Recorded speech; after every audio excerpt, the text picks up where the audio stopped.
What's going on, guys? It's your boy Scrub here, back again with another video. Hope you guys are having a great day. I know I am, and today I've got another compilation of story times for y'all. I think you guys are going to really enjoy it, and yeah, without further ado, sit back, relax, and enjoy. Alright, so like I said, this is a subscriber story that was sent in to me, and I want to open it off by saying I would not recommend doing any of this, alright? I would call all of this a very bad idea. That being said, anytime someone freaks out because of their bad idea, it can be a little bit entertaining, especially when it's something that ends up reversing a ginormous W right after it occurs, alright? So, yeah, the person who sent this in to me still has homeroom. I actually didn't have it, but basically from what they explained, it's like this hour at the start of the school day where you can kind of work on homework projects, like an hour to just work on stuff. That's the best way I can say it from what you explained. So obviously it tends to be that it's the class that people goof off in the most, you know, because there really isn't assignments to do. It's just whatever you feel like doing, and if you're in a class with anyone that you're friends with, usually what you feel like doing is just not paying attention and goofing off. And for whatever reason, the person who sent this in to me sits next to was someone that was always trying some weird way to get rich, get the bag very quickly, and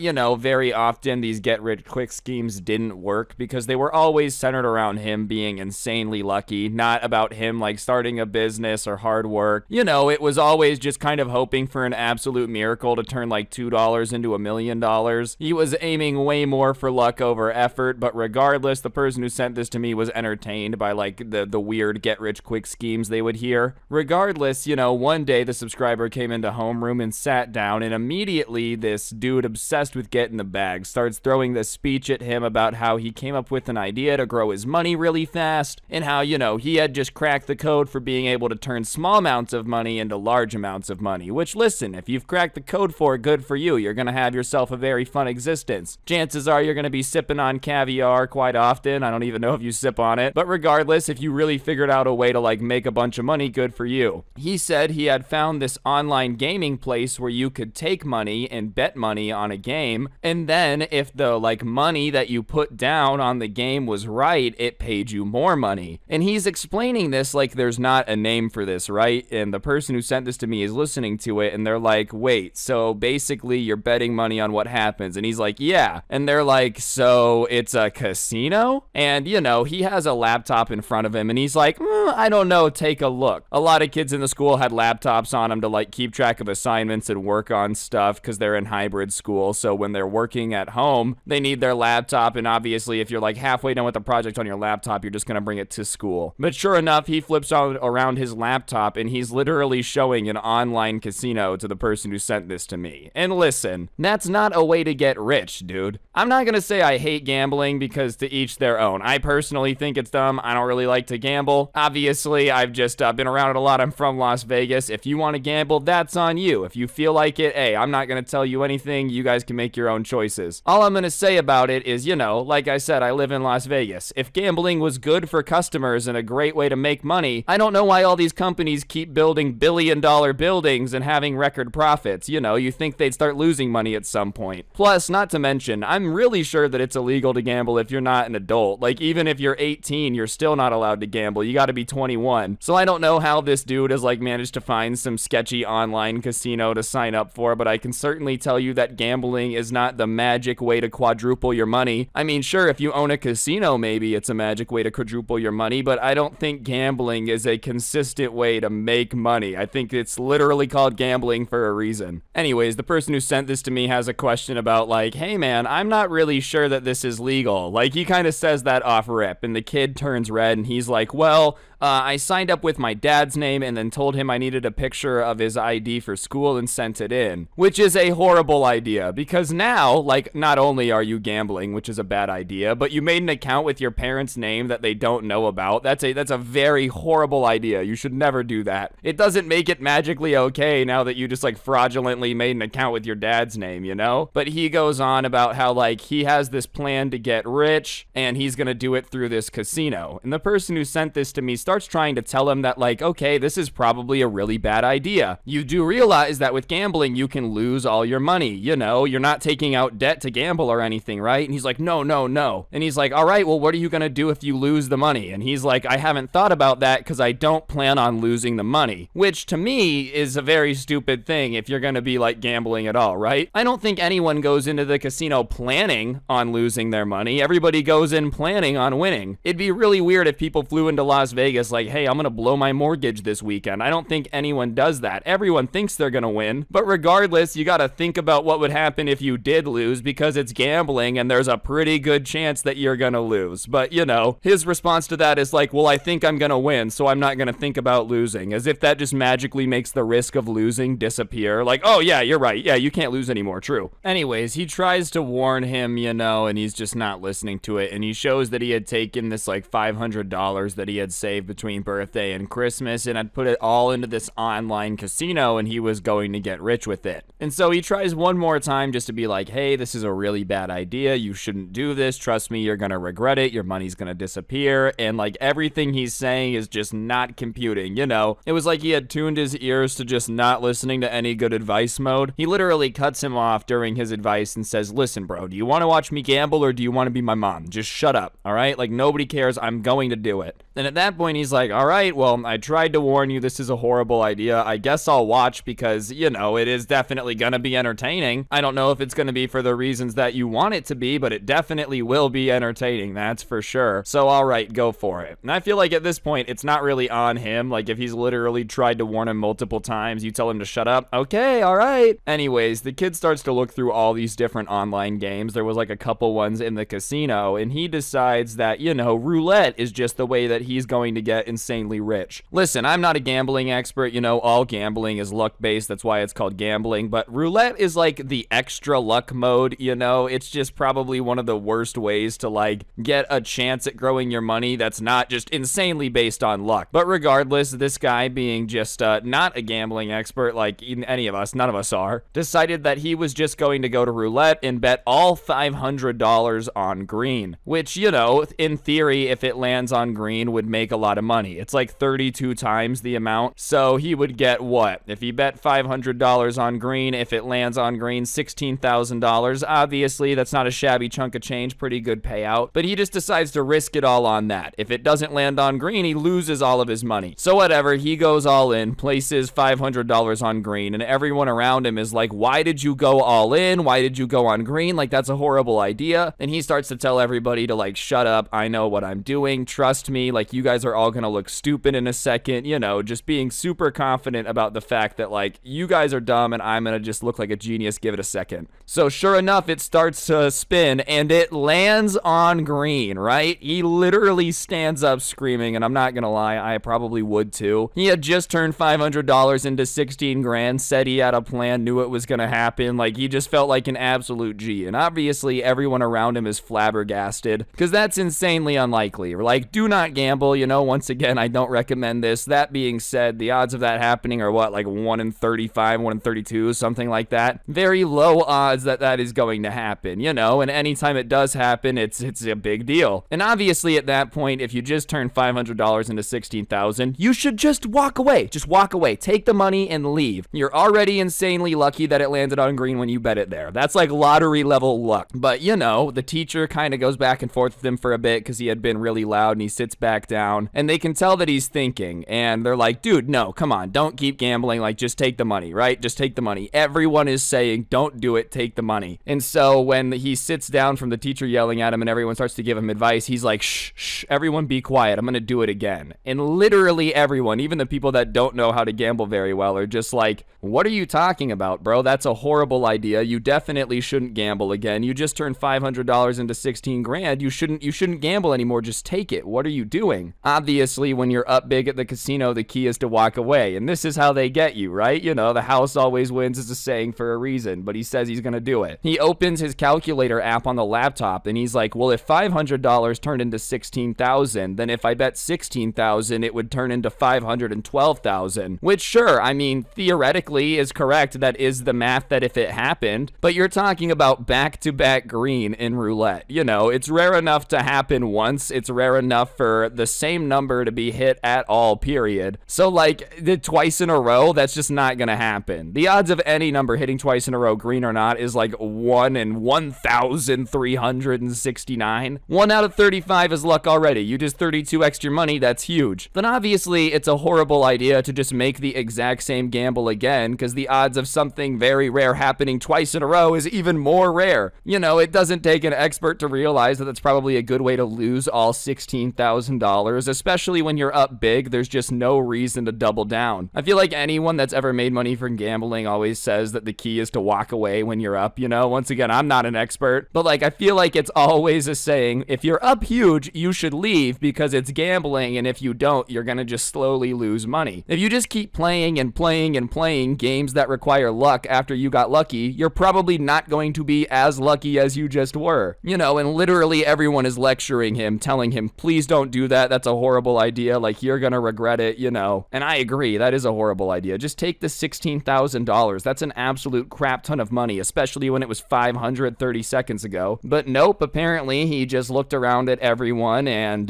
just decided that they were being stupid. And he said, listen, 16,000's a lot of money, but I'm not here for $16,000. I'm here to get rich, baby. And sure enough, just ignored everybody and went ahead and did it. So yeah, he goes ahead and places the bet, all $16,000 down on green again. Keep in mind the way roulette works, if it doesn't land on green again, like, he loses literally all the money. You know, you think he'd at least be like, oh, $500 on green again, a 32 grand. No, you didn't, you just bet all of it. Sure enough, it starts to spin and it doesn't land on green, and literally everybody just goes like, because they realize that he had just lost 16 grand, but the kid gambling himself just hasn't reacted yet. He's just kind of staring at his laptop for a second, and then he very calmly goes up and like refreshes the page to look at the balance, and sure enough, you know, the balance is at 0. Like, it's gone. Trust me, I don't think the casino's gonna miscalculate and accidentally give you back all that money, pal. I feel like people lose enough money at the MGM. I would not trust some like online casino. You know, I know nothing about what it is. I'm just saying in general, like, people lose money at very reputable businesses. Some shady online casino letting you gamble with just, you know, a random name probably is not doing the most like ethical things behind. Anyways, once he realizes that his balance is actually at 0 and he's lost all of his money, he starts to like breathe really heavily and turn red, and somebody just decides to ask if he's okay, and that's when he snaps. Because no, you know, he was not okay. It was obviously not a very fun situation to be in, and he starts screaming, do you think I'm okay? I just lost $16,000, you moron.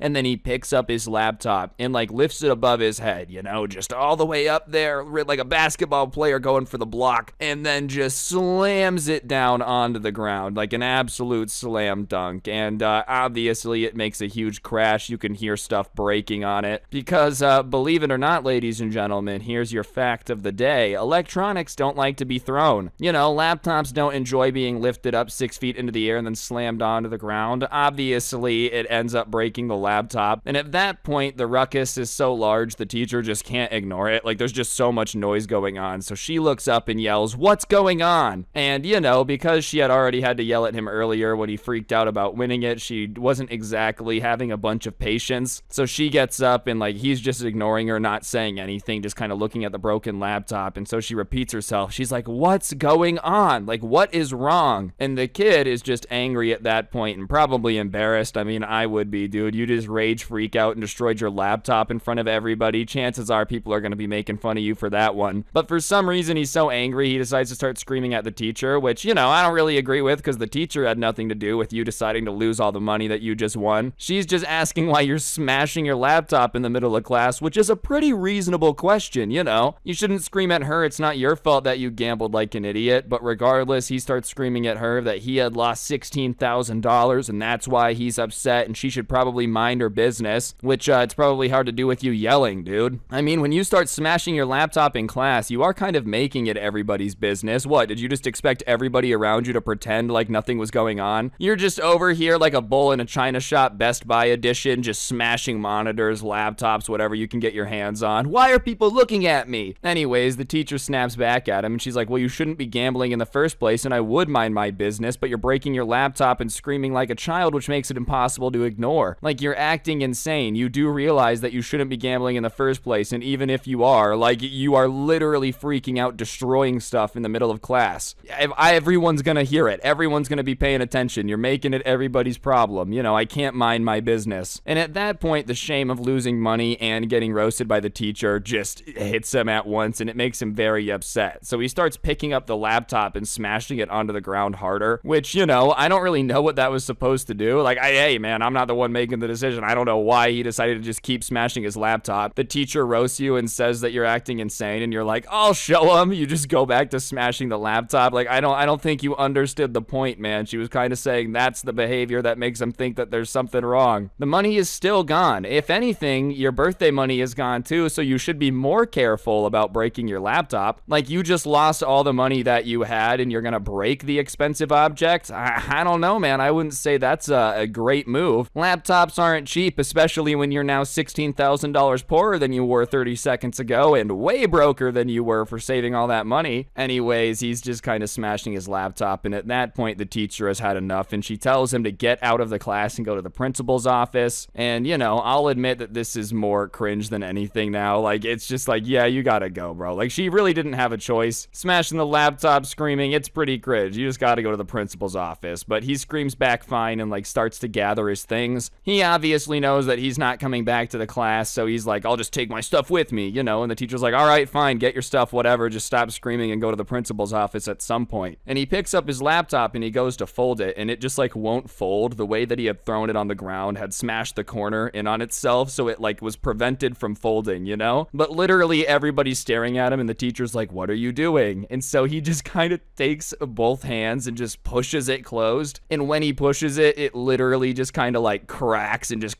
as he closes it even more, you know? Which, obviously, it was already broken. Like, if you start throwing something on the ground over and over again, chances are it's not going to be doing very well. But either way, just seeing somebody just force a laptop closed and, like, hearing the electronics cracking and crunching would just make about anyone cringe, you know? But he folds it up and, like, calmly puts it in his backpack, and he's acting like he didn't hear it, which makes it even funnier, you know? Like, if he would have been like, ah, great, that sucks, people probably would have laughed a bit, but he really just slammed it closed, forced it closed, heard all that cracking, and then put it in the backpack and just stormed out. And this is where I got really confused, all right? He actually went to the principal's office and told them everything because he thought they were going to be able to get his money back. Like, dude, at that point, you could have gone there, said something pissed you off, you smashed the laptop, you shouldn't have done it, right? No, you just admitted to the fact that you were, like, gambling in class. Of course you're gonna get in a crap ton of trouble for that. That's not allowed. And on top of it, he admits that, like, he took his dad's ID, made the account, like, the entire thing. So obviously they call his parents. He ends up getting suspended because, duh, like, of course. And he ends up getting in so much trouble that, like, his parents take away all of his electronics, which, you know, is not a bad punishment. If anything, I feel like he got off light. I mean, let's be honest. This is basically like a fraud, identity theft, and gambling all in one. He really hit a trifecta with this baby. I feel like taking away his iPhone is the most, like, slap on the wrist punishment possible. They're like, we know you stole your father's identity to make an account at a casino, but okay, you can't text your friends for a week, all right? Like, it's okay. Anyways, pretty quickly word got around the school though, and everybody would just kind of give this guy crap for managing to blow $16,000 for trying to gamble it right after he won it. And, you know, they would be like, oh, how's your day? And if he was like, meh, it's not that great, would they be like, oh, do you have 16,000 reasons to be upset? Which, listen, in the grand scheme of things, isn't that bad. For, like, what you did, people are obviously gonna give you a little bit of crap. You know, someone making a joke about 16,000 reasons to be upset. Yeah, it's annoying, sure. But like I said, obviously people are gonna give you crap when you do something stupid in front of them. You really can't be surprised when they're like, they're stupid. I feel like in this situation, the best reaction is no reaction. But this dude, every time somebody would bring it up, would, like, literally freak out, man. Like, give everybody the reaction that they were obviously going for. Didn't do himself any favors by any time somebody mentions the fact that he had gambled all this money in homeroom, like, basically trying to fight them, you know? Literally, every time somebody would mention it at all, he would take off his backpack and start screaming at them, being like, do you want to go? Do you want to go? Which, you know, I'm not saying people should have been saying it. Like, they should have just let it go. Okay, the mature thing would have been like, wow, he's learned his lesson, we'll drop it. But obviously, people are going to make fun of you for it. Like, you can't be surprised when people do mention it, you know? And when you're gonna fight everybody that mentions it, if anything, that just makes it worse, dude. Like, people are just going to do it more just to mess with you at that point. You can't freak out and try to fight everyone for mentioning mentioning the gambling you did in front of everyone at school to try to flex, and then expect them not to give you more crap for it. If anything, the fact that you're always like, I will use Eye of the Tiger Karate on you every time somebody says anything is gonna make people say things quite more often. Like, people are gonna give you crap for that all the time just to see you freak out. Either way, though, you know, I guess if you didn't get in trouble, your mom and dad took away the iPhone for a week, people making fun of you is kind of punishment. I don't know, I guess. Like, people should leave them alone, I'm not gonna lie. I just think trying to fight people isn't doing yourself any favors. You shouldn't mess with them, though. Either way, I can confirm that overall gambling is a bad idea. The house always wins, you know. I know a lot of people swear they're experts at beating the casino and they got the secret sauce and all that, but I can confirm if you actually are able to beat the casinos and make them lose a bunch of money, they'll just ban you, you know. Casinos are out to make money for themselves. They're not out here to make everybody rich. I'm not saying people haven't gotten insanely lucky. Like, obviously, some people have won the lottery too. I'm just saying, like, if this guy turned $500 into 16K, clearly people can make some money. But the idea that someone can just always win at gambling, I don't think so, dude. The house always eventually wins, and there's no shame in, like, walking away and keeping your money. If you ever manage to turn $500 into 16,000, that's nuts. You just walk out of the casino, okay? They're gonna be like, do you want it? Nope. Okay, do you want a free room? Nope.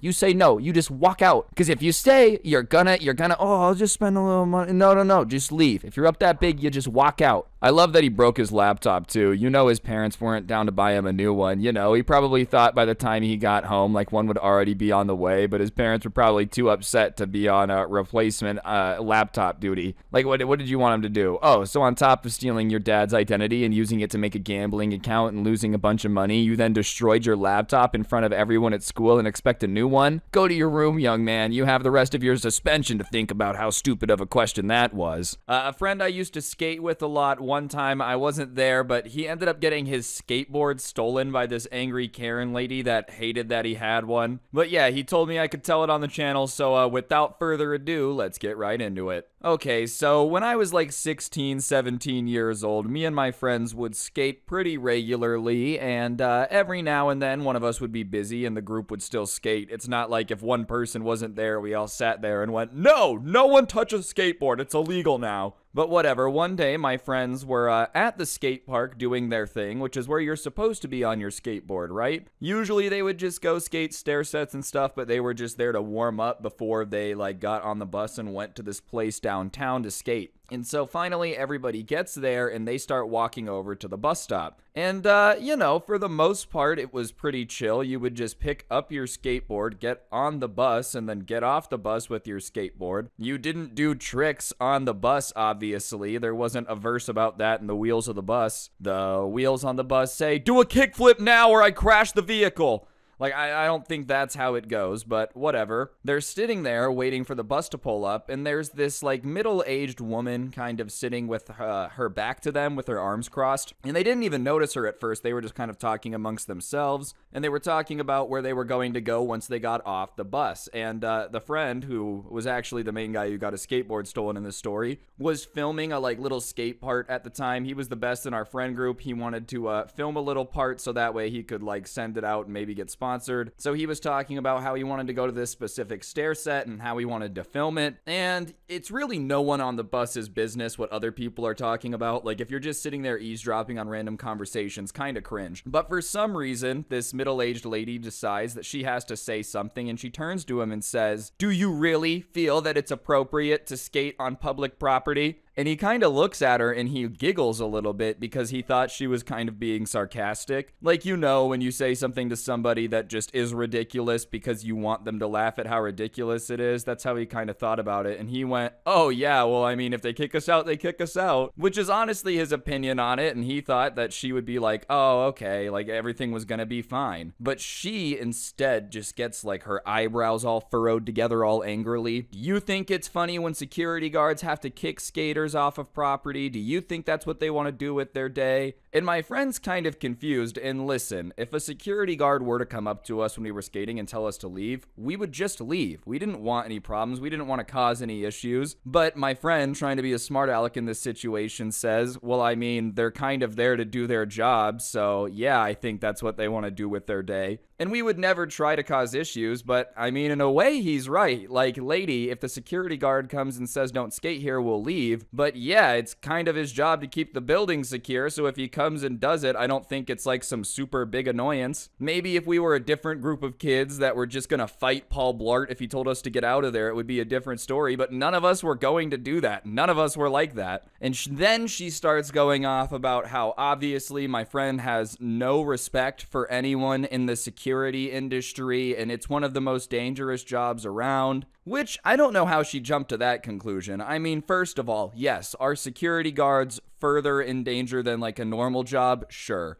Let's not pretend that the average security guard walking around the mall, though, is like tackling suspects on a daily basis. And on top of it, I don't know what my friend's saying, yeah, I mean, it's just their job to beat a smart aleck, makes you think that he just doesn't respect anyone who does it or doesn't think the job has any danger to it. He didn't say that. It's not like he walked up to this lady and said, oh, is your husband a security guard? Yeah, bet you he's a big poo-poo stinky head. Security guards suck. I don't respect them at all. If I see a security guard, I'm gonna try to punch them. No one said that. But she's just talking about how kids on skateboards have no respect for anyone. Yeah, you know how it is. When I got my first skateboard, it came with a little instruction booklet in the box. I opened it up. I was like, my first complete skateboard. This is awesome. And it said, okay, now that you have a skateboard, there's a few ground rules that you have to know. First of all, if anyone says that skateboarding sucks, hit them with the skateboard. Do it as fast as possible. And if anyone says that they deserve respect, then you need to spit in their eye. That's what I was told when I got my skateboard. I'm pretty sure that's what everyone does, right? I mean, let me know in the comments section. I'm pretty sure every skateboard comes with instructions that you are not allowed to respect anyone. Obviously, that's a joke, but like, I don't understand what people having a skateboard has to do with disrespecting people. You're just gonna make a big sweeping generalization. Everybody named Tony is a tiger who loves Frosted Flakes. Like, okay, what about Tony who's not a tiger and doesn't love Frosted Flakes? Somewhere out there is probably some like posh British skateboarder. He does a kickflip down a stair set and then goes, oh yes, a pip pip cheerio. I sure do love my mummy for getting me into skateboarding. I don't think every skateboarder is disrespectful. Like, sure, have I seen videos on YouTube where skaters are kind of in the wrong and they're just being a jerk? Yeah, but I think any group of people can have that, bro. You can probably find a video of any person from any group being stupid at some point. If it's a big enough group. Like, if over 1 million people are into a hobby, then there's going to be someone that's made it look stupid before. It's just a numbers game at that point. But whatever, my friend starts trying to defuse the situation and just says, look, we'll skate back up to the skate park, we'll let you be, and we'll just catch the next bus, which is the mature thing to do. Did he have to do that? No. They could have just gotten over it and gotten on the bus. That's probably what I would have done, but just not wanting it to be an issue, not wanting the bus driver to have to deal with it, not wanting maybe bus security to have to deal with it. See, he does respect them. He's just like, we're gonna skate out of here. So they all start picking up their stuff to go back to the skate park, and the buses would come every like 30 minutes. So it sucked, but it really wasn't that big of a deal. But as they go skating away, the Karen stands up and is like, where do you think you're going? And my friend turns around confused and kind of says, well, you said that you didn't want us there. You don't like us. You're yelling at us. You're saying we don't respect anyone. So we will just wait until the next bus because we do not want to cause any problems. And she's just going off now about how they're being so dramatic and they're the ones that started the problem and they're not going anywhere. And she's going to make them get on this bus. I don't know why she decided to go that route, man. If you're arguing with someone and you hate them and you're like, oh, you suck, you've ruined anything, and they say, we're gonna leave, and then you start being like, you're not gonna leave, I think that's kind of on you at that point. Like, oh, these kids are so annoying, we're gonna leave. No, you're not. Like, oh, well, then what do you want them to do, man? And now my friend's getting increasingly annoyed. I would have snapped already. He's got a little bit more patience than me, but he's kind of like, listen, we're not getting on this bus. We don't want to ride on the bus with you. We'll just leave you alone. Like, stop. And they go to turn, and he has his skateboard in his hand, and when he turns and steps away, he feels something on the trucks, and he looks back, and this Karen has her hands like mall grabbing the trucks on the skateboard and is pulling back. And so he just has his hand around the skateboard, and he says, let go of my stuff. And she's like, no, I'm gonna take this with me. If you're not gonna get on the bus, then you're losing the skateboard. And he's like, you're not gonna take my skateboard. You're just not gonna do that, like, give it to me. And they're just kind of having this standoff where they're both pulling on it, but not really hard. Like, they're just kind of going back and forth gently. And she says, let go of the board. And he just says, I'm not going to let go of my skateboard because it was his. I don't think you have the right to just take stuff. And she tries to be all like tough lady, I'm stronger than you kids, and pulls really hard on the skateboard. Well, the only issue with that is my friend kind of saw it coming, because she did the thing where you kind of dig your heels in a little bit and you like squat down to get ready to get a rip on it, like you're in a rowing machine or something. I don't know, your parents might have made that up for you to get into college, but maybe you're actually on the rowing team. But since it's so telegraphed, my friend realizes that she's about to pull on the skateboard very hard, so he does something that, listen, was it the nicest thing in the world? No. Was it hilarious and deserved because she's trying to steal his things? Yes. And he just lets go at his end. Well, I don't know if you've ever seen what happens when someone pulls something really hard and the other person lets go, but she yanks hard and there's just no resistance, so she just goes flying backwards, and the skateboard kind of goes up above her head and kind of around to her back, and it like hits her in the back because she's just yanked it so hard, and it kind of flipped through the air, and she falls backwards, and she's like, oh, you threw the skateboard at me. And my friend says, I didn't throw the skateboard at you, I let it go when you were gonna pull on it. Because like, he didn't throw it at her, I mean, he just saw she was about to yank it, and so he just kind of was like, all right, you do that. But because of the way it had like flung up, it had smacked her back and then bounced a little bit and like gone down the road, and it was rolling down the road. And she's still trying to say that he threw the skateboard at her, and he's like, I did not throw the skateboard at you. And then she gets up and starts trying to run after the skateboard. But listen, it's rolling downhill, it's going pretty quick, and it's not like this lady is in marathon sprinting shape. Anyways, my friend starts to run after the board too, and now they're kind of racing, but he's a lot faster than her, so he passes her and is closer to the board. And as he gets close to the board, where like he can grab the tail end of it, he sees something fly past his face, and he's confused, so he looks back and he sees her kind of hobbling down the road, so he looks back to what she had thrown, and she had taken off her shoe and thrown it at him to try to like stop him from getting the skateboard. I don't know. It didn't really do anything. I feel like if anything, that would make me more sure that I gotta get my skateboard and get out of here, is when you start throwing shoes at me. Like, clearly this is not gonna end well. I gotta go. But he dodges the shoe. I guess he didn't dodge it, she just missed. Grabs his board and turns around to sprint past her. And maybe at this point, she's got one shoe off. She's in the middle of the intersection chasing a kid with a skateboard. She would probably give up. But no, when he turns around and starts trying to sprint back to all of our friends who are still at the bus stop, she drops into like the kick returner stance. If you've ever watched football, you know when they do the kickoff? And the guy's running back and they're just all trying to tackle him. Like, that's what she gets ready to do. Probably try to tackle him. And so he's running towards her because he has to go past her. He has no option. And she's just looking like she's going to tackle him. And as he's sprinting there, she's yelling, like, I'm going to get that skateboard. Like, if it's the last thing I do, Scooby-Doo villain type stuff. And so he's getting close and he's ready for her to, like, throw something at him, attack him or whatever. But he just sprints right past her. I almost think she didn't realize how fast he was going because he gets past her and just keeps running. And all of this is going on in the middle of the road. And now one of the lights have changed. So while all this is happening, there's like cars coming in and they're honking the horn because there's these idiots in the middle of the road chasing after a skateboard, throwing shoes at each other. And so my friend keeps running back to the group with the skateboard, but the Karen turns her anger on traffic and starts yelling at them for not helping her get the skateboard. Yeah, because all these people that are just like trying to drive to the grocery store really want to help you, random lady, steal something from some kid who's very clearly trying to run away from you. Anyways, my friend gets back to the group. They decide that they're gonna run back to the skate park and hang out till the next bus, so they do it. They go back to the bus stop. The lady's not there. They get on the bus. They go about their day. And, yeah, basically some lady just tried to attack him and steal his skateboard and threw a shoe at him, which I know is very disrespectful in some culture. Alright, so this story actually takes place at a friend of mine's house. I'm gonna call him Trevor for the purpose of the video. And Trevor and I were like in that weird stage of friendship where you hang out at school, but you don't really hang out outside of school. Like, I had never been over to his house, but I considered him one of my friends, you know. And one day he's like, yo, bro, you should come over and hang out with a couple of other dudes who were going over to hang out and like skate after school. So I was like, all right, bet, I'll be there.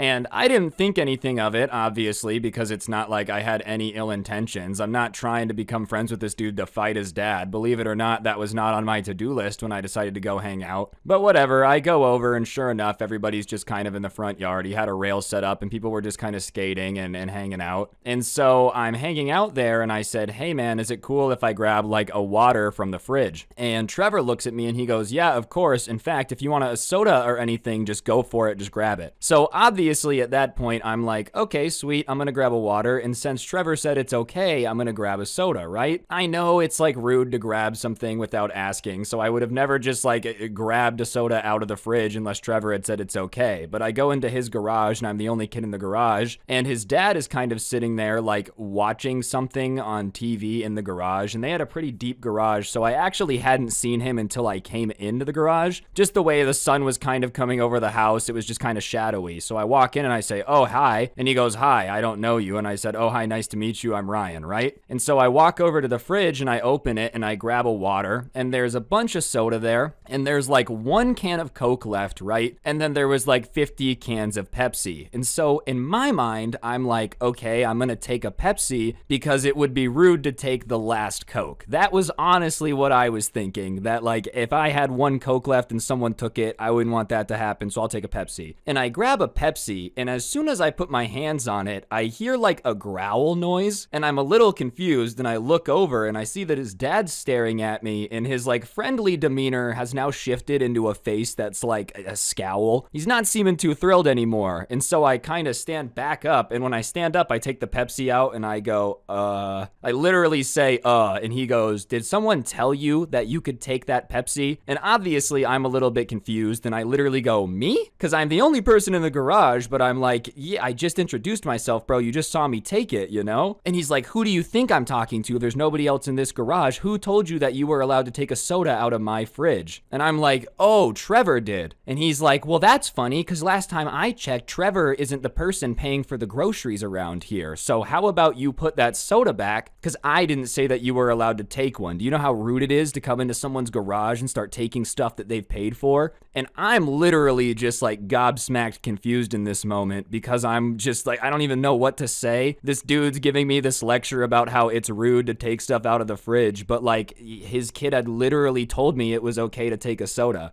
And so I start kind of trying to defend myself, and I'm getting a little irritated because, you know, I just think it's a misunderstanding. And I go, no, you don't understand. Your kid told me I could. I didn't realize that you weren't cool with it. And he's like, oh, so now you're going to try to throw my son under the bus for you not having any manners? And I'm like, no, that's not what I'm doing. I'm not saying this is anyone's fault. But you're acting like I'm coming in here trying to take your stuff out of nowhere when it's not my fault that I was told it was okay to grab a soda. And at this point, the dad walks over and is like, with me next to the fridge, and we're kind of arguing back and forth, and he opens it up and he goes, why would you grab a Pepsi? Why would you grab a Pepsi? Keep in mind, in this fridge, there's 1 Coke and a bunch of Pepsi. Like, you know, Pepsi's my soda. I buy that for me to drink. So the fact that you would take a Pepsi makes me think that you're trying to come in here and disrespect me. And I'm like, dude, believe it or not, I don't know what your favorite soda is. I don't know you. There was 1 Coke left, and I thought it would be more rude to take the last one than to take something that there's a bunch left of, right? Like,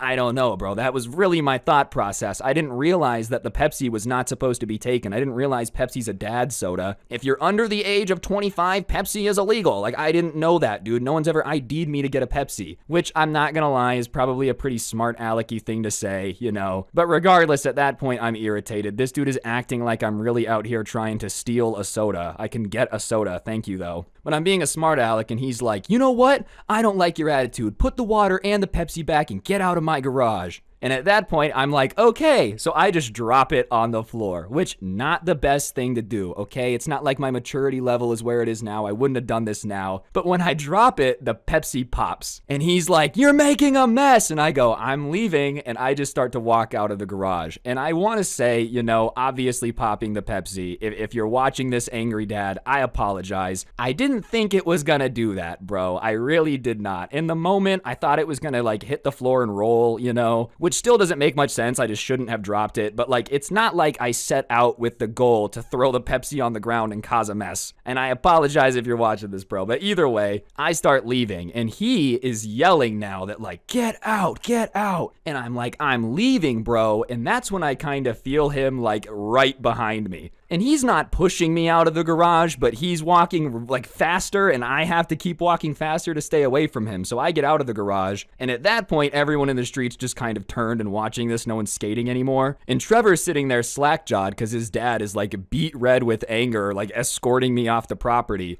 And I walk past my skateboard in my backpack and I go, bro, if I'm gonna leave, I gotta get my stuff. And he's like, no, you're not gonna get your stuff. It's on my property. And I'm like, I'm not leaving without my stuff. And at that point, I turn around and it's not like I can do anything, bro. I'm a kid. Like, this dad is like gonna toss me through a plate window if I try to do anything. But I'm like, look, dude, I have to get my stuff. I can't leave without it. And at that point, he's literally like an inch from my face and he's yelling. And you know when someone's yelling and you can feel the spit hitting your face, like the heat from their voice? That's how close he is to me. And he's like, if you're not off the property in the next 10 seconds, then I'm fighting you. And at that point, everyone around me kind of gets up and starts trying to break us up. And Trevor's like, what happened? What happened? And his dad's like, your moron of a friend took one of my Pepsis. And Trevor's like, I told him he could take a soda. And his dad's like, well, I didn't say that you could tell your friends that. So you know what? This is your problem. You get him out of here in the next 10 seconds or I'm beating him up. And at that point, Trevor looks at me and he's like, I'm sorry. And it's like, it's cool. I just need my stuff. So he goes over, he grabs my skateboard and my backpack and he runs back over. And the entire time his dad's like dramatically counting down, bro. 10,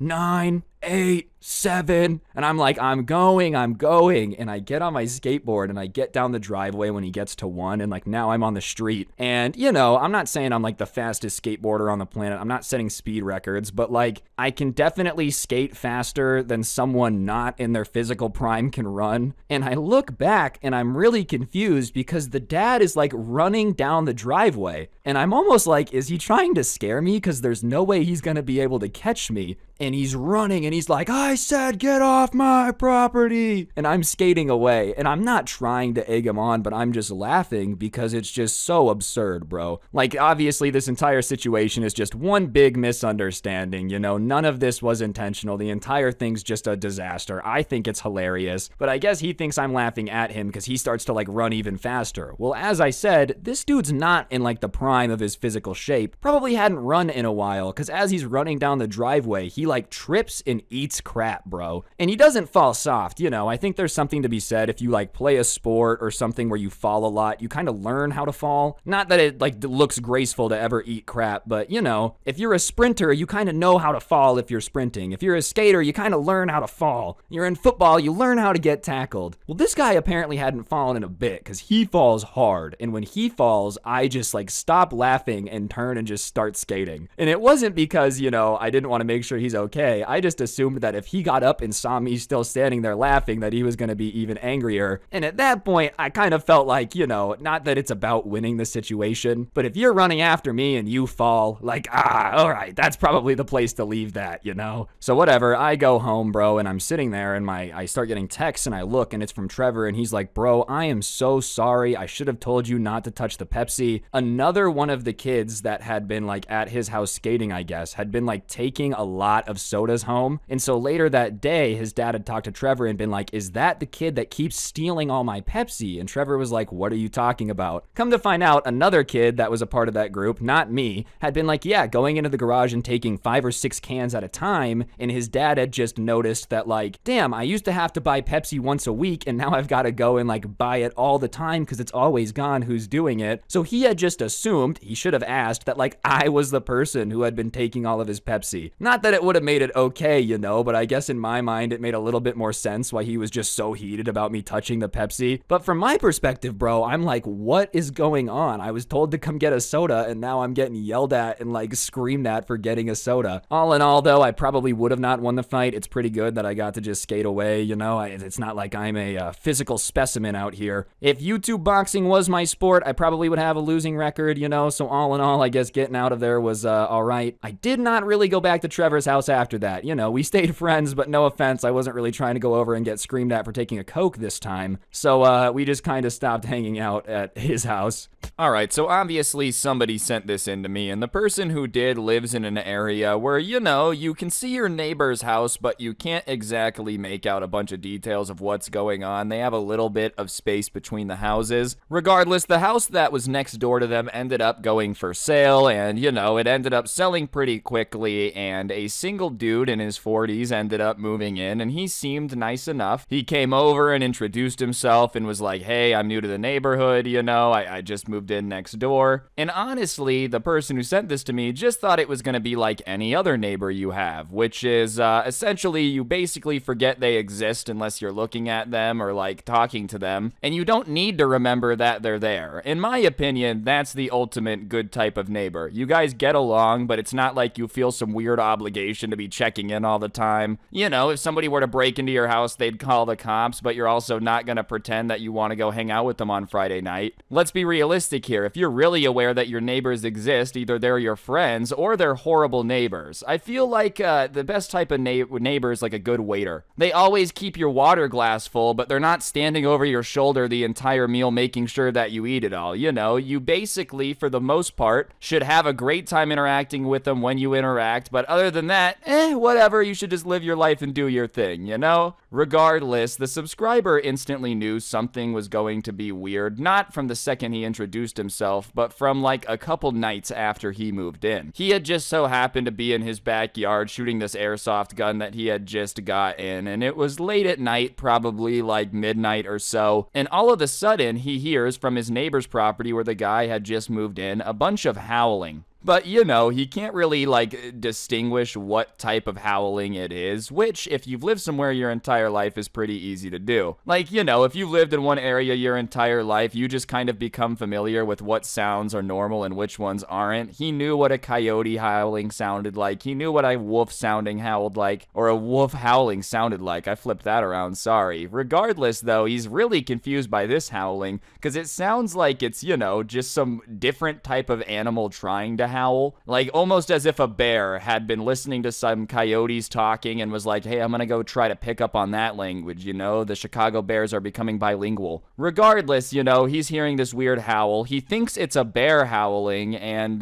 decides that it's his best interest to go figure out what it is. Now, at this point, you know, I'm not agreeing with this action, you know, call me crazy, but if I was there and I started hearing a howl that sounded like a bear trying to imitate a coyote, I would simply go the other direction, back inside to the very, very safe indoors. But the person who sent this to me is obviously different because they went to investigate. You know, and investigating weird noises in the woods always seems like a recipe for disaster. But I especially want to point out that it's stupid because he thought it was a bear and he only had an airsoft gun. Like, what, dude? If you go out there and it is a bear, what are you gonna do? Shoot it with the airsoft gun? All that's gonna do is piss it off. Then it's gonna enjoy eating you more than it already would have, and it's angry, you know? I'm just saying, if you're gonna go exploring for the bear, you might want to have something a little bit better than an airsoft gun to protect yourself. Regardless, he starts moving towards the howling, and he gets near the property line between him and his neighbor, and there was a couple trees, so he's looking through the trees, and he sees this small fire in his neighbor's backyard.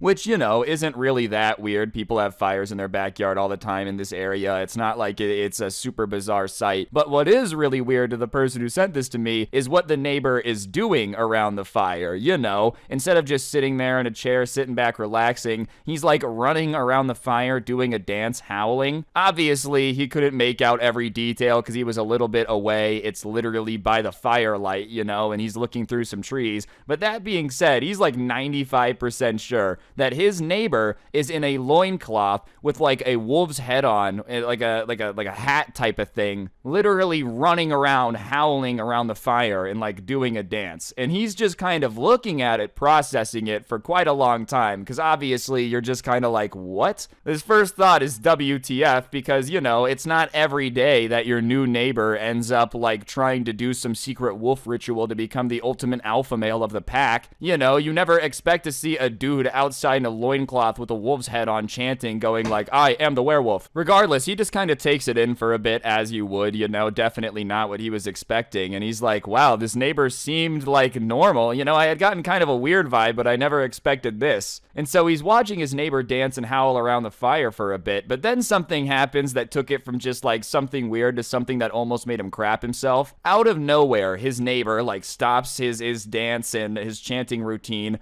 drops onto all fours, almost like he's gonna bear crawl, right? Which, you know, is very similar to a dog pose, and overall he's like, what's happening, dude? Why is this guy dropping into a bear crawl stance? Why is he chanting around the fire? So many questions. But the real terrifying part is this guy drops into this like bear crawl pose and then starts to go the opposite direction of the person, like towards the other end of his property away from the subscriber, right? But when he starts to bear crawl away, you know, there's a certain speed you expect a person to be able to bear crawl. He says this dude is flying while he's bear crawling. Like, he's bear crawling faster than the subscriber would be able to sprint, you know, and he's just sitting there like, what is happening? Is this like some weird half-human, half-wolf hybrid? And at that point, he decides he's had enough. He just witnessed this dude going 30 miles per hour mid-bear crawl and is like trying to realize that he's living next to Superman, so he decides to go back to his house and get some sleep. The entire time he's walking back into his house, he's like, dude, I have to be hallucinating. Like, there's no way that was real. I just witnessed my neighbor doing some weird ritual around a fire with a wolf head on, and then he dropped onto all floors and took off with the speed and fuel efficiency of a Volkswagen Jetta. Like, that's just not something that should happen, you know? So obviously he goes inside, he goes to bed. He's trying to tell himself it's a hallucination, but like the entire time he's telling himself that, he's getting this weird feeling in his body that's like, that was not a hallucination, you know? We may be stupid sometimes, but you can't convince me that that dude bear crawling 30 miles an hour was normal, is what his brain's replying, right? But what really freaked him out is the next day, there's a knock on the door, and he answers it, and his neighbor's standing there in normal clothes and is like, hey, can you talk for a second? And he's like,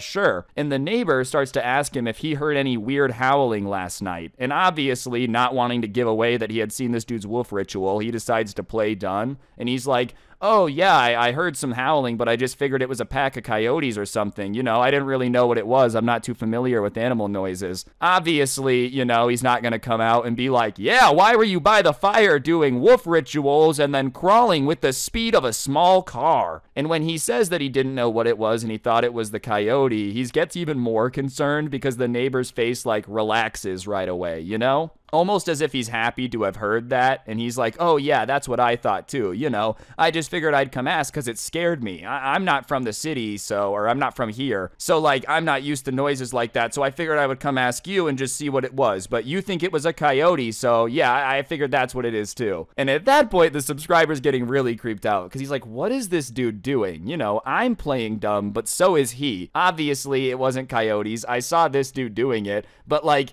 he was doing the weird howling last night, and now he's knocking on the neighbor's door and double checking that they didn't hear anything weird, and he's saying that he knew it was coyotes too. Did he like think he had seen me in the woods or something? He's just starting to get really creeped out, because imagine this, bro. You see your neighbor doing some weird stuff late at night. The next day, they're knocking on the door like, did you see anything weird? Huh? I'm just asking. Anyways, they talk back and forth for a bit, and then finally the neighbor, like, just, I guess his suspicions are destroyed, or like, you know, he doesn't think that there's anything weird going on, so he decides to leave. But from the second the guy leaves, the subscriber's like, all right, I've got a weird feeling that we're not necessarily done with this yet, you know? You know when you're like walking away from something and you've just got a feeling that it's gonna come back at some point? That's the feeling he got when he closed the door and the neighbor went away, which, to be fair, probably should have been obvious. I mean, let's be honest here. Your neighbor thinks he's a werewolf, he's doing rituals in his backyard, then he's knocking on the door and acting like nothing weird happened. I mean, you know, I'm not saying you deserved anything weird to happen or that he's not weird, but it's pretty obvious that the situation had to have gotten more bizarre. You know, I think a guy thinking he's a werewolf is already weird enough. It's not like anything from this point can really be a surprise. You know, like once somebody has punched grandma in the face, everything's off limits. You never know when someone's throwing a plastic chair at the barbecue. Someone already punched grandma, there's no such thing as something being off limits. Anyways, for about a month after that weird conversation, there's no issues. And then sure enough, one night, about a month later, he starts starts hearing that howling again. He knows it's not a coyote,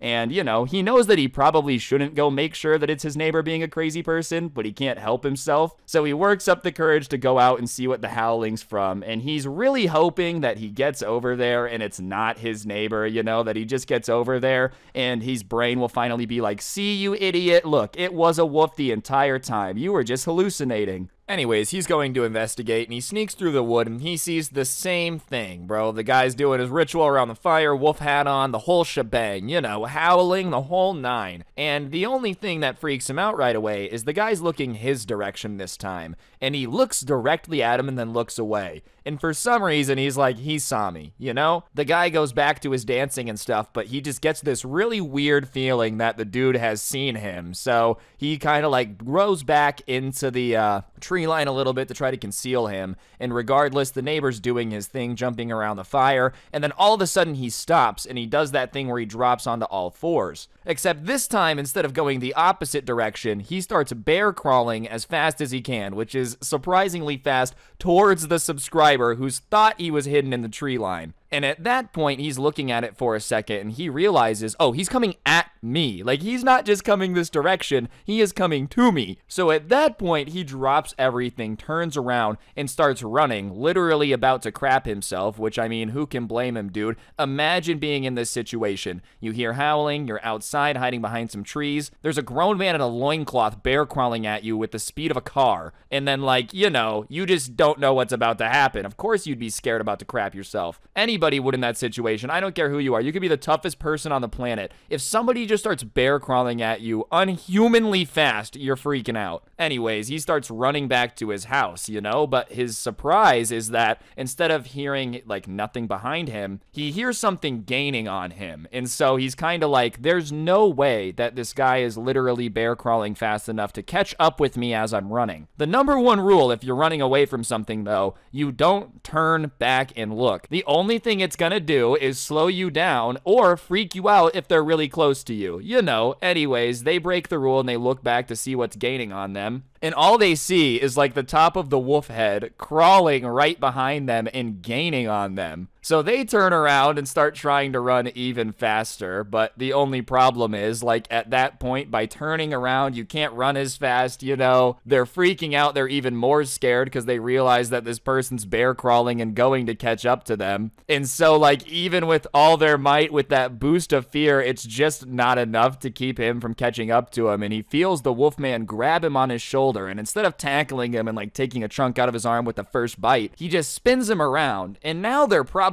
like 6 inches from each other's face. They're practically kissing, and they like just start screaming because they're both scared, right? It was almost as if the wolfman didn't think that he was actually going to be able to catch him, and so he grabbed him and turned him around, like not really thinking about it. And obviously, you just got turned around by the wolfman, so they're just screaming, ah, like both freaking out, you know? I don't know why the wolfman was surprised you did chase him down. Like that entire time you're bear crawling after him and grabbing him, like what did you think he was gonna do? Like, did you think he was gonna turn around and be like, oh, this is a perfectly normal situation. I've been kidnapped by werewolves multiple times in my life. Obviously, he's gonna be screaming. And why are you screaming? Like, you know, it's just, I just don't understand. Regardless, they're just kind of screaming in each other's faces. And finally, the werewolf guy kind of realizes that he's like not trying to fight back. He just has his hand on his shoulder and he's like, wait, you're not trying to hunt me? And obviously, the subscriber's like, what? Hunt you? Like, what are you talking about? Why would I be trying to hunt you? Like, I'm not crazy. I understand that you're a man dressed up like a wolf, you know? Like, I don't think I'm gonna hunt you. And obviously, the guy kind of looks at him weird and he goes, I'm not dressed like a wolf. I'll have you know that I am a werewolf. This is part of my transformation. And the reason that I thought you were hunting me is because that everyone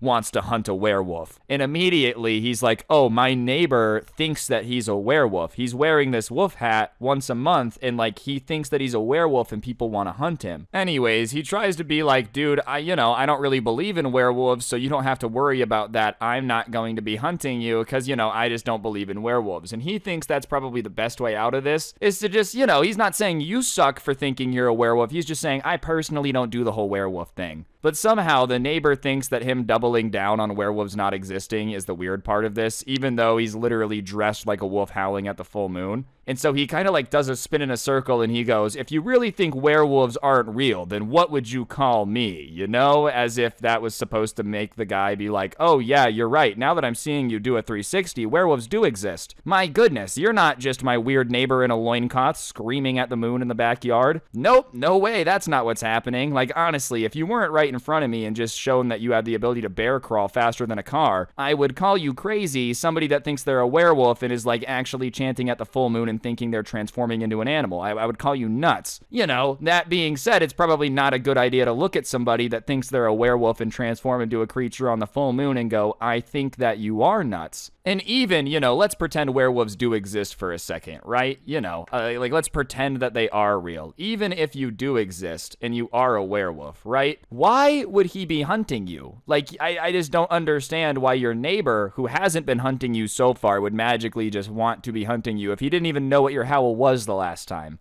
Anyways, the subscriber's just kind of standing there hearing him listen to this, and he's realizing that this guy's nuts, so he probably shouldn't go around telling him that, like, he's not a werewolf, you're crazy, so he just decides to roll with it, and he goes, oh, okay, I guess that's fair enough, you know, that's fair. If werewolves aren't real, then how would I explain you? Because obviously, when somebody's just, like, this crazy thinking they're a werewolf, bro, it's probably easier to just roll with it. I mean, I'm not saying that it's normal to think you're a werewolf, but if somebody's like, I'm a vampire, you know, and it's not your family member and you're just kind of dealing with them at the grocery store, it's probably easier to smile and nod and go, yeah, you are. You know, you don't want to be the person to tell him he's crazy. We all are in agreement here, but that's not your responsibility, because in this situation, you're screwed either way. You either do live next door to a werewolf, which who would want to live next door to a werewolf, or you live next to a dude who thinks he's a werewolf. And both of those are not exactly super fun, and neither of those sound like the type of person who you want to be on the bad side of, you know? If he is an actual werewolf, it's not like you want him thinking of you next full moon, and if he's just a crazy dude, you just want him to kind of forget you exist. Let's just,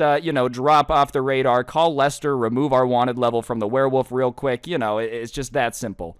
And so, obviously, he's trying to twist it now and convince him that he's not a werewolf hunter, and he goes, oh, yo, remember last time we talked, I told you that I didn't recognize the howling, so when I heard it this time, I just came to investigate. I don't want to hurt you, you know, I'm not a hunter at all. And the neighbor looks very relieved as he's saying this because he's letting his guard down. He's like, oh, okay, bet he's not a werewolf hunter, which, you know, I didn't realize was actually still a job. Call me crazy, you know, I'm not browsing Indeed.com quite often, but I didn't realize that werewolf hunting was still a booming career profession. Maybe it's on the way out, you know? None of my friends went to a school that had a werewolf hunting program that you could get a degree in, or would it be more of like just a very specific type of exterminator? You know, there's the type of guy that deals with rats like Ratatouille, you know, maybe a guy deals with some other vermin, some raccoons, some possums, something like that. But every now and then, if you've got a really bad problem, Wallace and Gromit, in the case of the were-rabbit, you just call in the vampire werewolf hunter and he takes care of that. It's a experimental extermination trade you guys can go into. Regardless, at that point, it's almost like the neighbor trusts him and he can reveal his,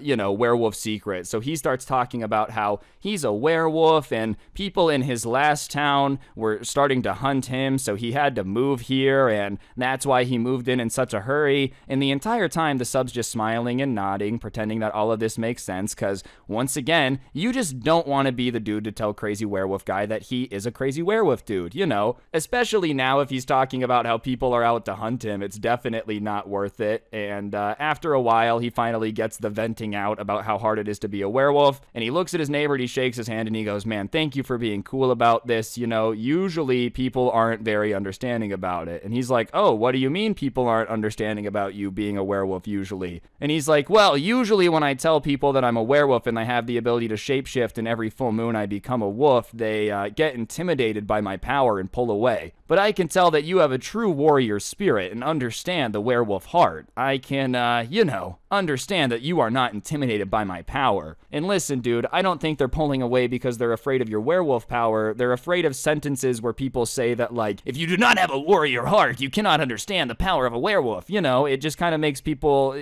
maybe feel a little unsafe. Like, if I thought you were just friendly neighbor Hank, you know, you were over here fixing my fridge, and then you start telling me about how people are hunting you and you're a werewolf, I might just avoid avoid going outside if you're outside in the future. Nothing personal, you know, I'm just afraid of werewolves. It's a phobia of mine, really bad phobia of dogs. So werewolves, whoosh, basically the same thing, I just can't be around it. You know, no offense, Hank, thanks for fixing the fridge, but I'm not gonna take the chances of getting turned into a werewolf myself. Even better, dude, if you don't want to be around your neighbor and he's saying he's a werewolf, this is your perfect chance to just tell him you're allergic to dogs, you know? Because then he can't come around you. You're not calling him crazy. You're not saying you don't believe that he's a werewolf, because, you know, you don't want to be the person to do that. That's someone else's problem. That being said, you are giving him a reason that he can't come hang out with you that, like, he'll understand. Oh, fair enough, you're allergic to dogs? Yeah, you can't be around werewolf hair. That makes sense. Okay, does it really? No, but he thinks he's a werewolf, all right? We gotta work with what we got. Regardless, anyways, the neighbor finishes talking, and instead of just walking back to his property, no, that's not what a werewolf would do. He drops on all fours and goes back to his fire and just kind of leaves this dude standing there more confused than he's been in his entire life. You know, very few things I think are more confusing than the first time you meet an IRL werewolf, okay? Very intimidating, but he does have a warrior's heart, don't forget that. Regardless, he's just kind of standing there, goes inside and is thinking about it, and he's like, alright, obviously the dude might be a little bit out there, but I'm just gonna avoid crossing that neighbor and just avoid interacting with him in general. And he didn't go around telling people because he figured nobody would believe him. I mean, honestly, imagine going and being like, hey, you know the dude that just moved in? He thinks he's a werewolf, especially because what was really confusing, the dude acted normal every other time. Like, it wasn't like he told anyone else he's a werewolf. It wasn't like he was being weird other than when it was a full moon, you know, and then he's a werewolf. Like, seriously, dude was at H&R Block filing taxes at 4 p.m. and then howling at the moon at midnight type of vibe. You know, a real werewolf professional. Each month without failure, though, on the full moon, he would, like, be out there howling, which, you know, is something that you never really think in the modern times you're gonna be hyper aware of. Maybe some people are super into the moon. I just feel like I would never really know if it's a full moon or not. But because of this dude's neighbor just out there doing his little wolf ritual thing, this subscriber has to, like, keep track of the moon just to make sure he's not accidentally out in the backyard on a full moon. You know, you gotta know when the phases are coming, just so that way you get your waning gibbous on, or whatever, waxing, I can't think of the other one. Regardless, there's moon phases and stuffs, but you don't want to be out there if your neighbor's a werewolf on a full moon. No thank you, that's how you end up going missing and being a dog toy.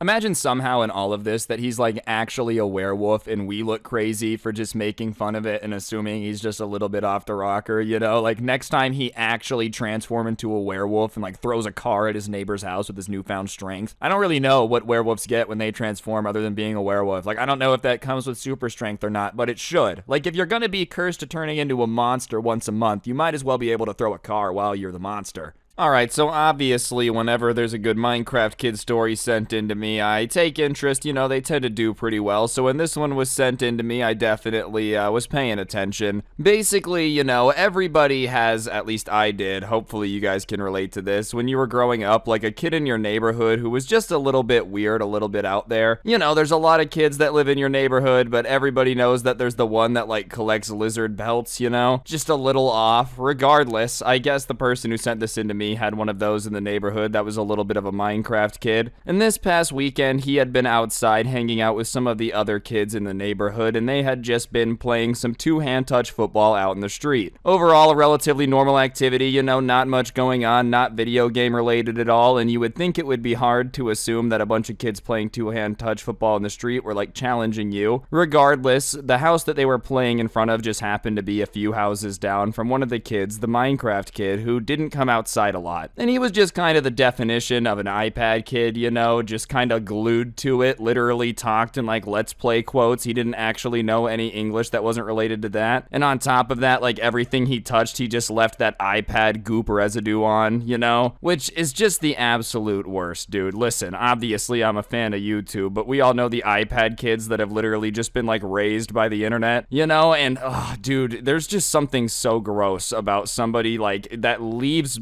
trails of the stuff that they've touched around. Like, you know what I'm talking about, iPad goop. Like when somebody touches something and then there's just a sticky handprint of whatever they just grabbed, and you're like, how are you just carrying this much grossness with you at all times? Regardless, that was the vibe. And they were playing football, and they realized that he had come outside and was just kind of sitting on the front porch, like watching them play football kind of creepily. And obviously, everybody knew that this dude was a little bit of an iPad kid, and they were sort of weirded out, but they didn't want to be mean. They didn't want to make him feel left out. Like, nobody wants to go out of their way to make somebody feel bad. So they decided to ask him, like, hey, do you want to play, you know? Obviously, they figured that he might not because he's just an iPad kid. But they figured if they offer that way they could say they tried, and, you know, they didn't want him to feel left out and just feel like he had to sit there and watch them if he wanted to be involved. So they nicely ask if he wants to play, and the kid's reaction is to kind of like sneer at them a little bit, like give him a dirty look, and he's like, you guys think that I want to play football? Are you kidding me? Play football with you guys? And they're like, well, you don't have to, you know? That was kind of rude. We were just asking if you wanted to play, but you can say no thanks. And he's like, well, in that case, no thanks. I prefer tests of brain power, you know, games that actually challenge your cerebral cortex, like Minecraft, you know? And they're like, okay, man, cool. Honestly, you could have just said no. Like, you didn't have to add a reason, you know? You could have just said, no, I don't feel like playing football. And on top of that, I feel like adding, I like games that take brains is just unnecessarily calling them stupid, bro. Like, they're just trying to be nice. And I think the cringiest part is pretending that, like, Minecraft is some game that tests your strategy and, like, really keeps your brain sharp. Listen, I play Minecraft, but I'm not out here pretending that playing it's raising my IQ. I'm not saying you could play Minecraft without a brain. I don't think there's much you could do without a brain, to be honest. I'm just saying it's not like the #1 big cerebral 500 IQ game that comes to brain, whatever. I apparently am too stupid. Comes to my mind when I'm thinking about brain games, you know? Like, that's just not what I'm thinking about. Like, in my mind, if somebody's like, oh, no, I've mastered the game of chess, I've become a grandmaster, that's when I would assume that they're like, I don't prefer silly little games, I'll play chess. I would say Minecraft takes about as much brain power as, like, any other casual video game where you don't have to do a whole lot of thinking. No offense, Minecraft players, you know, I'm not saying you're dumb, I'm just saying, like, Call of Duty doesn't take a whole lot of brain power either. Skate 3 isn't like I'm stressing my brain out. I don't feel like it would be a very relaxing experience if every time I played Skate 3, whatever, I, like, felt my bones breaking every time I fell. No, thank you. Sometimes video games are supposed to be brainless. I know someone's in the comments, like, writing a 50-page essay about how much strategy goes into a Minecraft game. Listen, I'm sure that there's plenty of ways you can take it seriously and apply strategy, but, you know, it's not a brain game. The same way Call of Duty isn't, like, training your brain. Could you imagine? Yeah, I don't really need school. I play a lot of Battlefield, so my education's kind of covered. Calling any, like, casual game a brain game to me is just insanely cringe. Even brain games themselves, bro. Like, what was that one from the Nintendo DS? Anyways, whatever, I'm getting off topic. They're like, all right, man, whatever floats your boat. You go ahead and play Minecraft then and have yourself an amazing time, you know. If you don't want to play, that's cool. And he's like, you know I could destroy you in football, right? Like, if I wanted to. Like, if I really felt like just destroying you, I could. But, you know, I just don't want to. And they're all like, all right, man, cool, you know, rolling their eyes a little bit. And he's like, no, I really could. Like, trust me, I've played enough Minecraft to know that I could destroy you at football. And at that point, everybody's kind of curious to hear how these are connected at all. Like, obviously, they're a little annoyed, but they're just gonna play along because it's so weird. Nobody knows why he's acting like this, why he's being so aggro, so they're just like, what? So they ask how he knows he can destroy him at football, and he's like, well, obviously, football's a stupid little game that doesn't take much brain power. And he pushes up his anime, like, glasses all anime style, you know? And he says,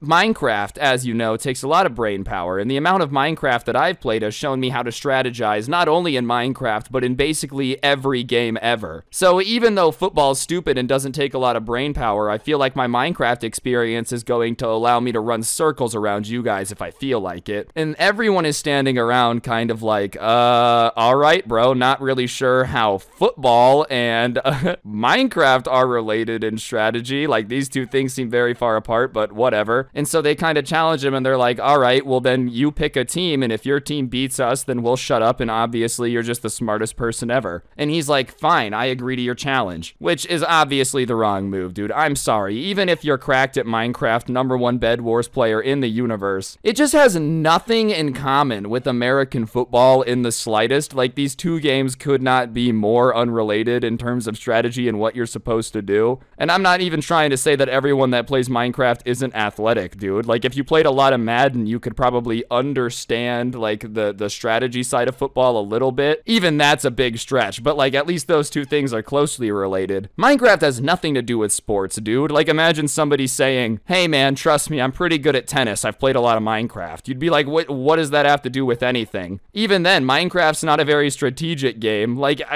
call me nuts. I just don't throw it in the strategy games category. I just feel like I've never had to, like, insanely strategize while playing Minecraft, you know? I've never had to just really be like, if I go down this left tunnel, will I die or make it? Like, it's kind of okay. It's Minecraft. Regardless, he accepts their challenge and says it's gonna be their funeral, you know, and he ends up picking his team. And when you're playing, like, in the street football, you tend to do a throw-off, so they do the throw-off, and they're doing two-hand touch, like, for the throw-off. And the Minecraft kid is like, wait a second, what's going on here? And if you've never played football in the street, you know, the general rule of thumb is that two-hand touch is preferred. I mean, you could play tackle if you want, but, you know, no one's wearing pads. You're getting tackled onto the hard asphalt. It just takes one person laying you out and you cracking your head open for that to not be very fun. So for the most part, they would just play two-hand touch because most of them played tackle football, like, in a league and just didn't really need it. And they weren't trying to get seriously injured. But of course, Minecraft kid didn't like that. No, none of that. If we're gonna play, then we're gonna play tackle. And obviously, you know, everyone's like, are you sure? The subscriber who sent this to me is literally like, dude, I'm not sure that you want to do that, you know? And the Minecraft kid is like, what are you, afraid? Are you afraid of me, you coward? And he's like, no, I'm not afraid of you. And he kind of lists the same things I just did about how, like, we're not on grass, so if you get tackled, it's really gonna hurt, you know? All of us play tackle football. You do not. I don't know if that's what you want to do. And he's like, I'm not afraid of anything. And listen, man, it's not that you're, like, a coward for realizing that everyone around you actually plays football and knew how to tackle each other and lay each other out, and you don't, so you don't want to be involved in that. Like, they're not going to be knocking each other out. They don't want to get hurt. That being said, you have no experience, so you're probably going to be on the losing end of a lot of it. But whatever, he kept insisting that they play tackle, calling them cowards, saying they were wimps. So finally, they're like, okay, I guess we'll play tackle, you know? So they go back to playing football, and the subscriber snaps the ball, and they were playing with, like, a 3 Mississippi rush rule, which, for those of you that don't know, basically means that, like, the Minecraft kid had to go 1 Mississippi, 2 Mississippi, 3 Mississippi, and then he could run and try to tackle the quarterback, which is the subscriber with the ball, right? So whatever, the first play, he gets it, and before the kid can count down, he throws the ball out there before the Minecraft kid gets a chance to tackle him, and he starts trash talking him. You're so lucky you got rid of the ball, dude. I would have destroyed you if you gave me the chance to it. You're seriously so lucky, man. You would have been leaving here like in a stretcher. And the subscriber just can't believe how much crap this dude's talking because he's never played football, and here he is being like, you should be afraid of me because I'm going to break your kneecaps. What is this, a mafia movie, dude? It's just, like, kind of a little bit much. But whatever, he's just kind of like biting his tongue because he's not trying to be mean, you know? And so they go back, and the next play, the same thing happens. And the Minecraft kid is trash talking more now about how, like, he must be afraid of him because he keeps trying to throw the ball out early. And the subscriber is getting annoyed. He's like, dude, this guy thinks he's so tough, and we're trying to avoid hurting him. And the Minecraft kid says something about how, like, oh, you're afraid of me? And so he tells him, dude, you do realize nobody here is hitting you because, like, we don't want to hurt you, right? Like, the only reason you haven't been laid out is because we feel bad. And the Minecraft kid does not like that. And he's like, don't take it easy on me. I can handle it. I'm not as much of a little baby as the rest of you, you know? And the subscriber cuts him off and is like, it's for your own good. We don't want to hurt you. And the Minecraft kid is like, shut up or I'm gonna, you know, and do some not nice things to the subscriber's mom. And at that point, the subscriber's like, all right, I've tried. You're gonna start insulting my mom, like just going really out of pocket. All right, dude, fine. You want to play tackle and you want us to try? Then by all means, you've been begging for it. Like, they've given him chance after chance to not do this. So whatever, they go back to playing football, and he hikes the ball, and he purposely waits the amount of time he needs to for the Minecraft kid to be able to run over and try to tackle him, right? So the Minecraft kid starts to rush him, and like I said, the subscriber has played football before, so he's not necessarily super afraid of this kid with no experience coming at him. And so he decides to just like run over the Minecraft kid. For those of you that haven't played football, it's just called trucking somebody. You just kind of drop your shoulder and just run through them. So he starts to run towards the Minecraft kid who's like dropping into position to tackle him. And he does what you do in this situation when you're playing tackle football, and he just kind of drops his shoulder and runs over him and literally runs through him, goes down the field and scores. And so everybody on the Minecraft kid's team had been chasing him downfield to try to prevent him from scoring. You know, his team is like down here cheering with him because he just scored. And that's when they realize the Minecraft kid is still where he had gotten trucked earlier, and he's just kind of sitting there. And everybody's like, ah, crap, and starts to go over there knowing something's about to go out of control. You're not really sure what it is, but you just know that like Minecraft kid just got ran over, hasn't moved, and is now kind of like, they can't tell, but it sounds like he's crying. So they go back, and the Minecraft kid is now sitting up, like legs still outstretched, crying his eyes out, and he just starts yelling at them like, what was that, man? That's against the rules of football. You can't do that. And everyone's kind of like, you can't do what? What did he do? Like, did he grab your hair? Did he punch you? Like, what did he do? And the Minecraft kid is like, you guys didn't see that? And everyone's like, no, what? What did he do? And they're like, he dropped his shoulder and ran into me when I was trying to tackle him. Like, what was that, dude? That's against the rules. And everyone's just kind of standing there like, yeah, because it's not against the rules, and you were the person that demanded we play tackle. That's something people do in tackle football. You were trying to tackle him, you said that. What did you expect him to do? Just like sit there and let you attack him and tackle him? And the Minecraft kid's like, yeah, that's what you're supposed to do. The defense is supposed to do the tackling, and you're supposed to like let me hit you. And the subscriber is like, yeah, no, that's not how this works. Which surprises me, the Minecraft kid thought it worked this way. You know, you would think the absolute master of strategy and football plays had, you know, figured out this game by now and would have realized that's what was going to happen if that's what he did. Who would have thought in any situation that like there was rules of the game that said you're allowed to go tackle them and they can't do anything about it? I just don't think that's how competition works. I feel like most of the time, if you're allowed to go like attack someone in a game, they're allowed to defend themselves in the game. You know, I'm not a master strategist or anything, but I could probably tell you there's a good chance when you start playing tackle football that somebody's probably going to like run into you or tackle you at some point. You know, it's not only the defense that's making contact. You ever seen an NFL game before? Like, there's plenty of contact to go around. There's a reason they call it, you know, the game that gives you brain damage, because there's a lot of hitting. Like, you do a lot of colliding. Obviously, there's a good chance you're gonna collide with people when you're playing it. Anyways, the Minecraft kid gets up and he's all like, well, if you guys aren't gonna agree that that's against the rules, then I'll just go tell my mom. And everyone's like, all right, dude, go ahead. Like, go tell your mom. We don't really care. She's not in charge of our football game. And he's like, I'm serious. I will go tell my mom. Like, here's your chance. You can make me not do it if you just agree it was against the rules. And they're like, it's not against the rules in tackle football, dude. I guess you gotta go tell your mom. You do what you gotta do. And so he storms off all angrily. You know, they see him slam the door while he's screaming, Mom. And they're all standing here kind of talking about what went down. And they're just more confused than anything, because they're like, he was the person that demanded that we play full contact tackle football. If you know that you're not in a situation where you're going to be able to take any impact whatsoever, why would you choose to play tackle football if everybody else was cool with not tackling each other? You know, like everybody else was literally trying to play two-hand touch. He demands they make contact and then cries and goes and tells his mom. Regardless, they kind of start playing the game again, and then his mom comes outside without him though and kind of walks up to them very, very calmly. And they're not running away or anything because they didn't do anything wrong. They just kind of expected his mom to come out guns blazing, because like that's just what they expected. If he had gone in there saying that they hit me and blah blah blah blah blah, you know, they expected her to come out there and be like, what were you guys doing playing tackle football? Are you guys insane? But anyways, she walks up to him very calmly and she just asks him straight up, all right guys, you know, can you just tell me what happened? Because my son's telling me that like there was some craziness and you guys hit him or whatever. And they're like, he had come outside and was watching us play football, and we had noticed him that playing football, so we asked if he wanted to play, and he said it was stupid, but he could destroy us. So we were like, all right, dude, whatever, you can play with us still. So we started playing, and then he demanded we play tackle football. So as we were playing tackle football. Obviously, somebody kind of shouldered him. It wasn't, malicious. We're just playing tackle football, so he got hurt. And the mom's like, well, he had told me that you guys had just decided to tackle him for watching you, but I figured something about that story didn't make sense because she had walked outside and nobody had ran away. So she's like, obviously, if you guys were just out here tackling people for watching, you probably would have been a little afraid when an adult came out. So, I get it. I understand that probably nothing happened. And they're like, yeah, that's just, we didn't attack him for no reason. He just asked us to play tackle football and then got mad we tackled him. They're like, we don't even really like to play tackle football. And the mom says, yeah, I know, because when she would drive home, she would see them outside sometimes and notice that they never played tackle. And they're like, yeah, we don't want to get hurt. Two-hand touch is usually what we do. And she's like, ugh, I'm so sorry about that. I finally told him to get off his iPad and go outside. And he came in an hour later saying that everyone in the neighborhood was tackling him for trying to watch them play football. And so I assumed something would happen, but I'm sorry. And they start to apologize. They're like, our goal was not to make him feel like no one likes him. We don't even know him very well. We don't really know the dude that well. We were just trying to play with him and he demanded we play tackle football. We knew as soon as it became tackle, somebody was probably going to get hurt at the end, but we just didn't assume it was going to happen so quickly or be the new guy. And at that point, the mom's like, all right, I get it. Thank you for being cool about it. But she does something a little bit unexpected. She starts kind of low-key roasting him to everybody playing football, which is not cool. This was not a swagtastic move. Well, like I said, his mom low-key roasts him, and she's like, I would never say this to him, but it's probably good for him that he got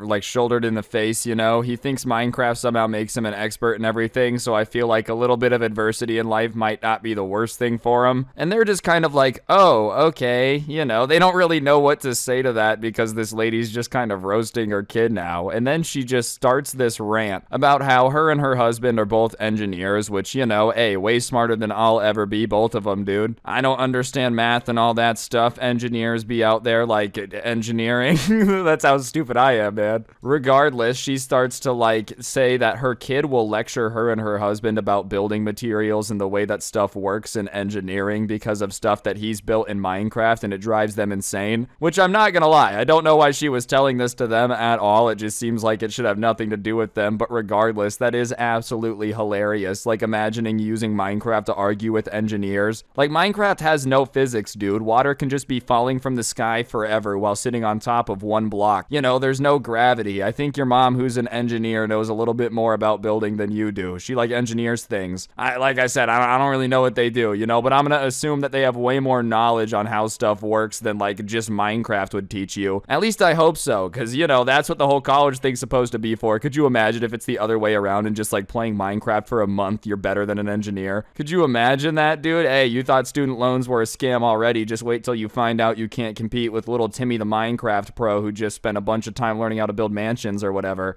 Seriously, dude, I bet you that would drive me insane. I'm not gonna lie. Obviously, I think everybody gets driven a little bit crazy by their family, but having a doctorate degree and just having a cousin who just constantly tells you that you know nothing, oh, bro, that would have to drive you absolutely insane. Regardless, she just kind of goes on this rant and she finishes up, and all the guys who were playing football are just kind of sitting there listening to this all right, well, this is more than I ever really wanted or needed to know about any of this situation, but thanks for giving me the fill-in on the family drama, I guess. Now we know that Minecraft kid is just straight up in there lecturing his parents about the absurdity of their engineering dreams. But she finally wraps it up and she's like, all right, well, thank you for trying to play with him. I do appreciate it. I apologize for his behavior. Thank you for trying to be nice to him. And she walks away. And they're like, all right, well, that was bizarre. But at least now we know that, if Minecraft kid's ever outside watching us play anything, that, chances are he's just gotten kicked off his iPad for a bit. And we know not to invite him to come play with us because, he'll go nuts, run inside, tell his mom, and then his mom will come out and, tell us the family drama for the next 15 minutes. I guess maybe that would be fun if you're looking for a soap opera vibe, come for the two-hand touch football, stay for the story time. His mom's out there just and then on this day, he did this. Regardless, they're kind of all right, well, let's get back to playing football because that's what we were originally playing, and now we actually can without it being turned into a gladiator sport with some Minecraft kid in a creeper shirt chanting us on knock him out, knock him out. So whatever, they go back to playing the game, expecting it to be pretty chill, except 10 minutes into their game, they start hearing music where it seems like it's coming from the Minecraft kid's house. So they turn and look up, and they see that he's playing music towards them out of their window, you know, with a speaker, and just like overall trying to be intimidating, I guess. I don't really know. Like maybe he read somewhere that sometimes we do psychological warfare and play like I'm a Barbie girl in a Barbie world outside of buildings under siege 24 hours a day. You know, I'm blue, dabu debu doo da on a 48-hour loop while you're inside a building under siege would make you go nuts. But regardless, they all look up at him. And when they look up at him, he goes, "This next song is what I think about you guys." And he starts to play a song. But the only problem is he starts to play a Minecraft parody, which, you know, this is already cringe enough because you're trying to like intimidate somebody while playing a song on a speaker. But on top of it, man, you just can't be rolling around trying to intimidate anyone by like playing Minecraft parodies really loud, unless you are just trying to get them to go inside, you know. Like, listen, you already took an L for running to your room after trying to taunt everybody into playing tackle football and crying. But now you're gonna take a double L because you're sitting in your window like, this is gonna show them not to mess with me, you know, creeper. Aw, man. Like, it's just, I can't imagine how that would be very intimidating to literally everybody, or anyone at all. If you get intimidated by Minecraft parodies, I've got a pretty good feeling that, like, a cardboard cutout could convince you to give over your wallet to it, dude. You could get mugged by a cutout of, like, an athlete. Anyways, it went about as well as you would expect. Everybody that was playing the game and still down there watching it literally turned and just started laughing at him. And they weren't trying to be mean to make him feel bad, but, like, that's just your natural reaction to somebody being like, "Hey, guys, this is what I think about you," and then like playing a Minecraft parody, you know. But as he is realizing everyone's laughing at him, he slams the window. As he's slamming it, you know, he's like, "You guys suck," one last time, which sure, I mean, they might suck, but it doesn't change the fact that trying to intimidate someone with Minecraft parodies is cringe. And listen, they didn't proceed to give him crap for it. It's not like every time they saw him after that, they would be like, "You're the Minecraft kid," because they didn't even want to have a problem with him. Like, they invited him to play with them. It wasn't like they were trying to be mean, but it was just overall a very bizarre experience because he had just decided to talk so much crap to them about how he was going to destroy them and everything, and then like cried and tried to play Captain Sparkles songs to make him angry. You know, no disrespect to Captain Sparkles, the parodies do go hard. They're just not battle music, you know? It's just not war music, baby. Regardless, I'm going to give them kudos for not making fun of him for doing that every time they saw him, dude. I'm sorry. I feel like that would have been hard to hold back on when I was younger and more immature. Like, if somebody tried to intimidate me with a Minecraft song every time I saw them, I just have to start singing it. That's not good, and they're way more mature than me, and that's the right way to handle things, is this way. But I don't know, dude, it's just so funny thinking about somebody being like, "Next time you see me, bro, this is what you're gonna get, creeper." Aw, man. Like, so we back in the mine. Oh, are we, dude? Oh man, I didn't realize that you're about to take me to a mine shaft. I deeply apologize for trying to play tackle football. Alright, so like I said, this was a story about a Minecraft kid that was sent into me, and usually in these, you know, it's a Minecraft kid trying to 1v1 his classmates, prove something to somebody for no reason. However, in this one, they decided to upgrade to just straight up fighting a teacher instead. They were tired of messing around and fighting the standard mobs, just went for the boss fight. The only difference is there's a way to beat the Ender Dragon, there's no way to fight your teacher and really, like, not end up losing that one. So just don't do it. Fighting your teacher is not worth it. Regardless, one day in class, you know, everybody's sitting there chilling, subscribers sitting there, ready to learn, and the teacher walks into class and says that she has a very exciting project for them to be working on, you know, and what they're going to do is be talking about their passion, or one of their passions, and how it helps them be better prepared for their future. And obviously, you know, that's a pretty fun assignment in the grand scheme of things. It still is a school assignment, so it's not great, but at least you get to talk about something you like. You know, it seems relatively fun compared to like writing an essay about a book some dude wrote 400 years ago. At least this way you get to talk about something you're passionate about. But there was one kid in the class that was particularly obsessed with Minecraft, you know, that decided that he was going to take this chance to just ruin it as much as humanly possible. Like, from now on, I bet you this teacher's never going to give this assignment again, just because every time she thinks about it, she's going to be thinking back to this Minecraft kid like, oh no. Anyways, the teacher announces the assignment, and she says that for the next week, they're going to be working on it in class, so that way they have time to perfect it, and then after the week of working on it, you know, they're going to be presenting it, so that way they can learn how to, like, public speak about stuff that they like. And obviously, everyone was pretty excited, but the subscriber was a little bit curious about what this Minecraft kid's project was going to be about, only because he was already known for being a little out there. The year before, he had, like, bitten a kid for no reason, you know, he hadn't really done anything insane in a while, but he was still kind of known as the type of kid that could take like random things way too far if he just felt like it. And instantly he was a little bit worried about this dude's project because he started being like super secretive about what he was writing his little like thing about. Everybody else was pretty like, I'm gonna write mine about video games, I'm gonna write mine about YouTube, you know? He's like, I'm not telling anyone what I'm writing mine about. He was so secretive that whenever anyone would like walk past his desk, he would take his arm and cover up his papers so that nobody could see anything. He would like get mad if people stood by him too long. And listen, I guess that would make sense if like the people standing by him were actually trying to see like what he's doing, you know? If the CIA was actually sending spies to look at your writing, you could be pissed. But he would like cover his paper and get mad at people for standing close to him that weren't even trying to look at his paper. No one actually cared what his project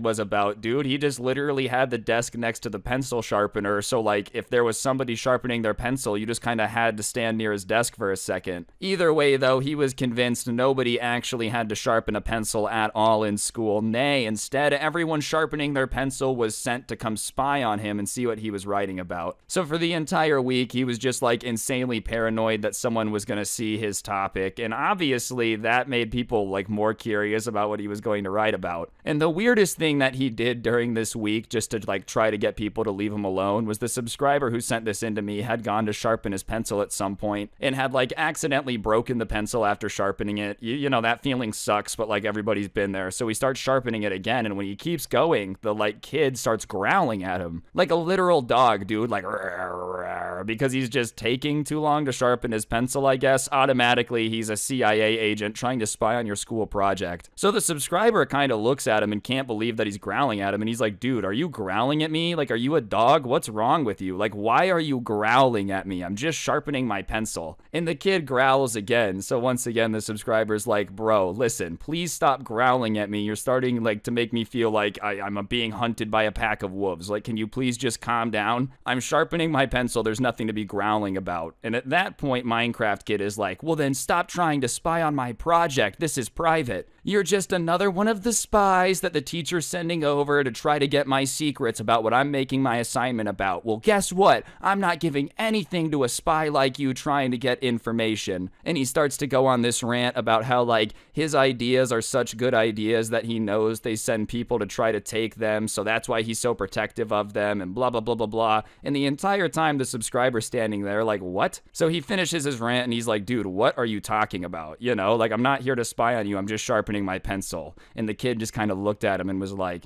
all right, then I've got my eye on you. But had just casually mentioned that, like, everyone tries to steal his ideas. And while he could have kept arguing with them, the subscriber at that point is like, look, I'm just gonna get out of here. I'm just gonna finish sharpening my pencil and walk away. Because there's nothing good that comes out of me standing here and continuing to, like, try to use logic with this Minecraft kid that is convinced the CIA wants his project. Anyways, the week finally ends where they've been, like, writing stuff and working on the project, and the day finally comes where they're supposed to present what they're doing. And so, kids start presenting their projects, and most of them are like, I like music, I like art, oh, I like oranges, you know, whatever people like these days. But of course, the time finally comes for Minecraft Kid to get up there and make his presentation. And the entire class is sitting there waiting with bated breath to finally learn the secrets of the Minecraft project. You know, it's been closely guarded like Indiana Jones treasures, but everyone finally gets to see it. So he volunteers himself to start presenting, and he gets up there.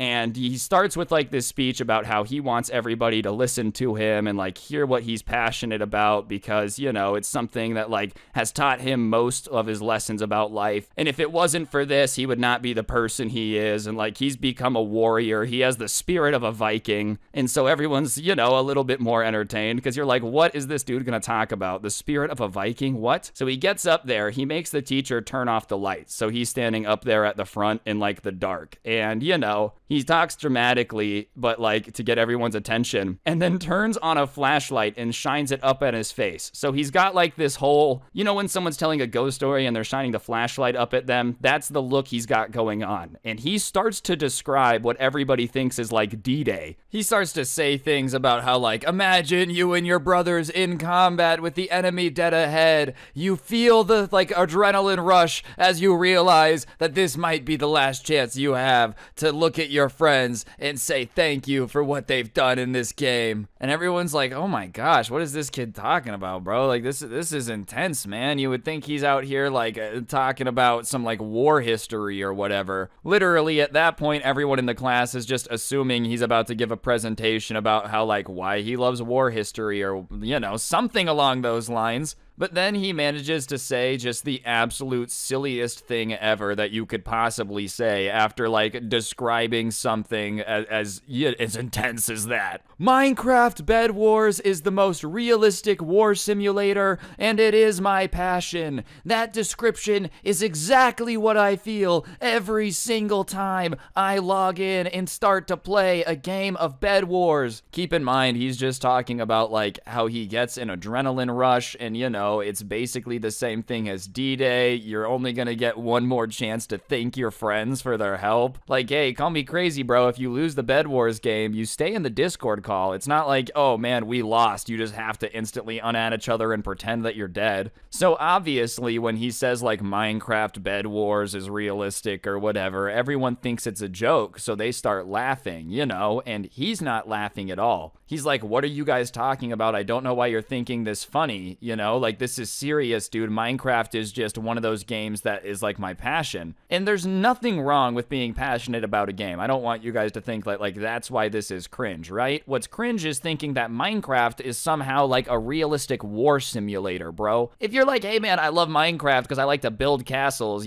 sick, dude. If you're like, hey, I'm basically a Navy SEAL because I got 600 Bed War wins, yeah, I think you have committed cringe, bro. Like, I'm not trying to be the judge over here, but I feel like comparing yourself to, like, a Green Beret because you're good at Bed Wars might be the most ridiculous thing that I've ever heard. Oh, yeah, I'm just, you know, could basically hang with everybody that's ever been in Special Forces. I'm a Bed Wars pro. Listen, dude, like, I've never been to war, but I can just tell you right now, it has nothing to have in common with a video game at all. Like, I don't think there's anything out there that could compare, dude. Seriously, especially Minecraft. Like, I don't even think you could say Call of Duty is comparable to war at all. I'd still think you're dumb for saying that. But if you're like, hey, Minecraft Bed War is really out here making me into a warrior, then, like, I don't know what to tell you, man. You've got a different definition of warrior than I think most people would have. He's just out here, like, have you ever had to fight someone with with an iron axe while they have a diamond sword? I don't think so. I've been through things. Anyways, he starts to go on this rant about how, like, Minecraft Bed Wars has taught him to be ruthless and not let the weakness of his enemies slide. Just like, what, bro? That's the lesson that you took from Minecraft Bed Wars? Is that, like, any time you see weakness, you must be ruthless? Like, my goodness, dude. Whenever I play Minecraft Bed Wars, I realize how much I suck at Minecraft. Like, that's what I think about. Even when I'm playing Valorant, dude, I'm not like, oh, our enemies have shown weakness. Stomp on their throats. Ha ha ha. We will destroy them. Like, that's never once happened, dude. And he also starts talking about how, like, the strategy that he uses in Bed Wars is what gave him the confidence that, like, his mental ability is in the top 0.001% of the population. And, you know, that, like, he's just so confident now that he's smarter than everybody, which is a ballsy claim if you're talking about Bed War strategy, dude. Like, okay, are you Sun Tzu, the guy who wrote The Art of War? Like, are you really out here just being an expert military strategy? Even if you're a Minecraft strategy god, dude, like, it is Minecraft Bed Wars at the end of the day. You know, I'm a big fan of CSGO. If the best, like, CSGO IGL was like, no, guys, I should be a general, I would be like, meh, I don't know, man. I don't really know if a video game's the exact same thing, but whatever. He's talking about how, like,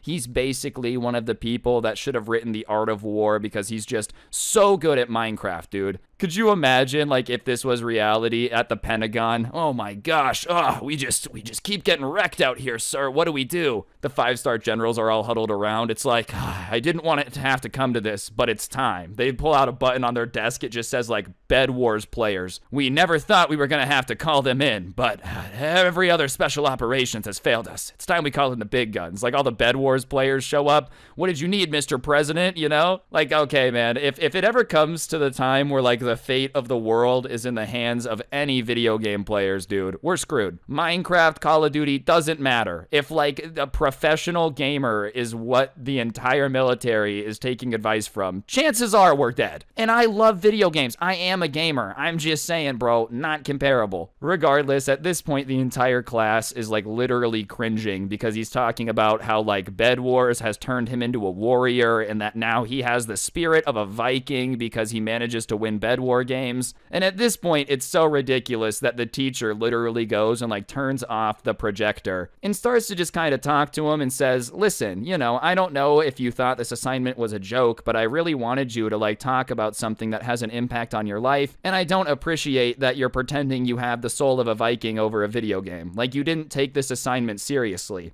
And the problem was, she was probably right for assuming he was trolling. The issue was he just wasn't. So the Minecraft kid looks at the teacher all confused and is like, I'm not joking. You know, I really feel like Bed Wars has turned me into a strategy genius and like it's given me confidence that I'm smarter than other people. And the teacher is just kind of standing there dumbfounded, not knowing what to say. Because imagine somebody being like, no, I actually am just smarter than everyone because I'm really good at Minecraft Bed Wars. Yeah, you know those dudes at NASA? They're stupid, okay? I'm cracked at Valorant. You ever seen someone as cracked as me? I don't think so. I should be in charge of space exploration. Just the two most unrelated things on the planet. And the teacher's not trying to roast him back. She's not trying to be rude, but like the only thing she can even say to that is just, well, that's ridiculous. Because anything else she would say was probably going to be meaner and like, that's just ridiculous, dude. What are you supposed to say to somebody being like, no, I'm basically Sun Tzu himself. In fact, you could rank my strategy up there with Lightning McQueen and the Queen of England up there. Those were, I would say, like my two closest people in terms of strategy genius. Because it's just ridiculous, dude. I don't know what you would think your teacher is going to say. Like, you really think that Alexander the Great, Caesar, Sun Tzu, all pair in comparison to Cape Crusader 8547 in Minecraft, dude. If you see him coming in Bed Wars, it's too late. You're basically going up against the god of military might. In fact, the entire might of the US Navy once ran away because they realized that he was the Bed Wars player on the other end of the Navy ship. He is an absolute legend. You thought the Legend 27, that's an old ad. You thought that guy was a good player, dude. Just wait till you meet Caped Crusader 8547, dude. He's absolutely bonkers. Anyways, obviously, somebody of that military might just can't let their teacher call them ridiculous, right? That would be weak. And as you know, Minecraft Bed Wars has taught him to be ruthless if someone dares to disrespect you.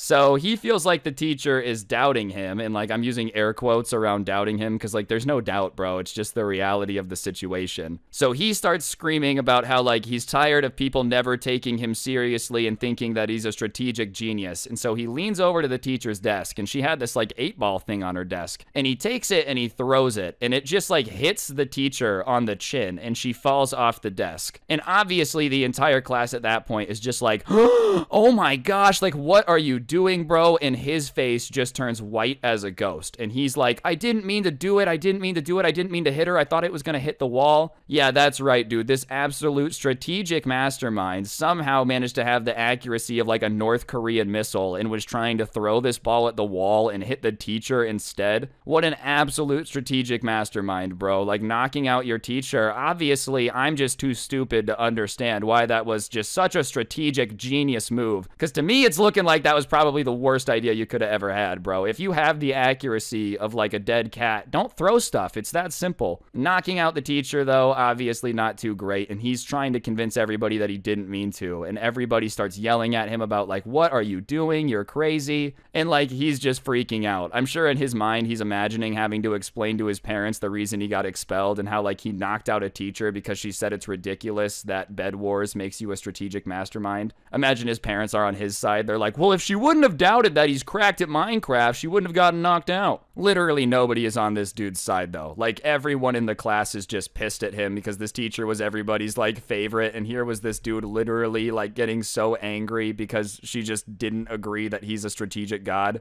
I will say people like this are why the metaverse definitely scares me, dude. Like, the last thing this guy needs, if he's already this addicted to Minecraft and thinks it makes him a literal Viking, is, like, to be inside Ready Player One in his backyard. You think he's nuts now, imagine when he actually thinks he's like Napoleon launching an invasion into Europe, dude. He's just never gonna come outside again, just be plugged into the Matrix screaming about how he's basically the equivalent to a real Spartan for winning a Fortnite game. Victory Royale is mine! Tonight we will destroy Athens and feast on its burning buildings. His mom comes in, he's like, Mom, get out of my room! Oh my gosh, I told you I'm a Spartan. Ugh, I don't want dinner. Alright guys, I'm gonna interrupt the video for just 1 second. For those of you that don't know, I've been posting all of my story times the day after they're posted here on Spotify.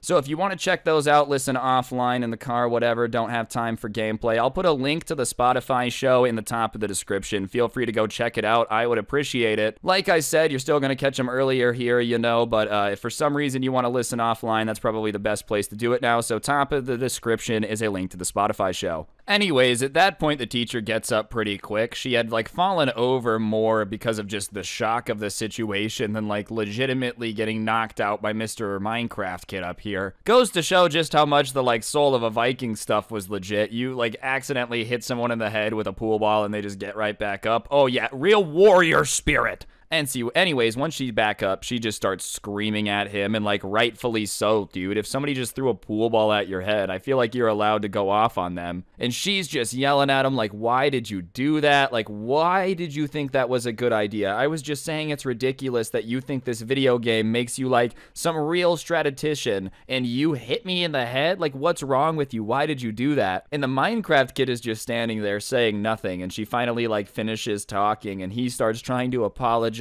you know, saying that he didn't mean to. He was just so mad he wanted to throw something. And so, you know, he wasn't trying to hit her in the head, but when he threw it, he's never, like, been very good at throwing stuff, which is why it hit her in the head. Which, I mean, doesn't really, like, make me feel any better. I don't think it made her feel any better. It's not my apology to accept. I'm just saying, bro, I feel like I didn't mean to hit you in the head when I hit you in the head. Doesn't really, like, it did change the fact that you did hit her in the head. You know what I mean? Like, listen, you could be like, listen, I'm really sorry. I shouldn't have thrown the ball, period. But to be like, well, I'm sorry for throwing the ball and your head getting in the way is just funny. I don't feel like it's all right to just throw stuff at people because you're mad, you know? And the teacher at that point says something pretty funny. She looks at him and she's like, well, I have good news about you being addicted to Minecraft. You're going to get to play it for a few days now because I'm going to call the office and let them know what just happened, and you're probably going to get suspended. Which, all in all, is actually a pretty funny thing to say, dude. Like, Minecraft Kid just hit you in the head with a pool ball, doesn't really want to apologize. You're like, all right, well, guess what? You win a free vacation to play Minecraft. And at that point, the Minecraft Kid really starts freaking out, dude. He gets down on his hands and knees and is literally begging the teacher not to tell his mom, because he's like, if you tell my mom about this, she's gonna be mad and she's gonna not let me play Minecraft. You know, that's really what he's worried about. He's not worried about his mom being mad because he, like, knocked out a teacher. He's not worried about anything else. He's like, I won't be able to play Minecraft. What are you doing to me? And this is even funnier to me because, like, 10 minutes ago, he's explaining that Minecraft gives him a Viking spirit, and now he's literally crying because his mom's not gonna let him play Minecraft, dude. It's just literally the funniest, like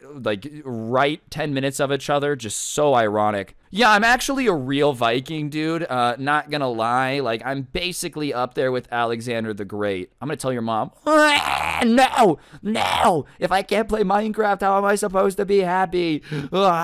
I don't think Vikings were, like, giant fans of Minecraft, bro, because they didn't have computers. Like, I don't know why you would want to necessarily be vibing in a time back then. I don't have a Viking soul either. I don't want anyone to think that, like, I'm saying I'm a tough guy, bro. I'm very lucky I was born in the 21st century. If I was born during Viking or Spartan times, I probably might have lasted 15 minutes. Like, dude, I don't have any warriors skills, but I'm not delusional out here pretending that Valorant's making me some type of special operations, dude. I'm a nerd playing video games. My skills include telling stories, and yeah, I'm, like, okay at the video game thing. If I was born at any other time, if I was born during Viking times, dude, I'm screwed. You know how useless I would be on, like, a real food hunt where, you know, okay, we gotta go chase down that elk for 14 miles because we need to eat. Yeah, what am I going to do? Make you guys laugh on the way? Like, I'm not saying I'm a Viking, okay? Don't get it twisted. I'm just saying it's hilarious to be talking about how you have a warrior spirit and then be crying for your mom. Anyways, Mr. Warrior over here is crying, literally begging to not get in trouble, but I don't know what you expect, dude. When you, like, knock out your teacher, you're probably gonna get in trouble. And I don't think saying, please don't tell, otherwise I'm not gonna play Minecraft, is gonna make the teacher that you just hit in the head with a pool ball, like, not say anything. I mean, seriously, you know, the teacher at that point literally looks at him and says, look, it doesn't really matter what you say, I'm going to tell the office because you threw something at a teacher.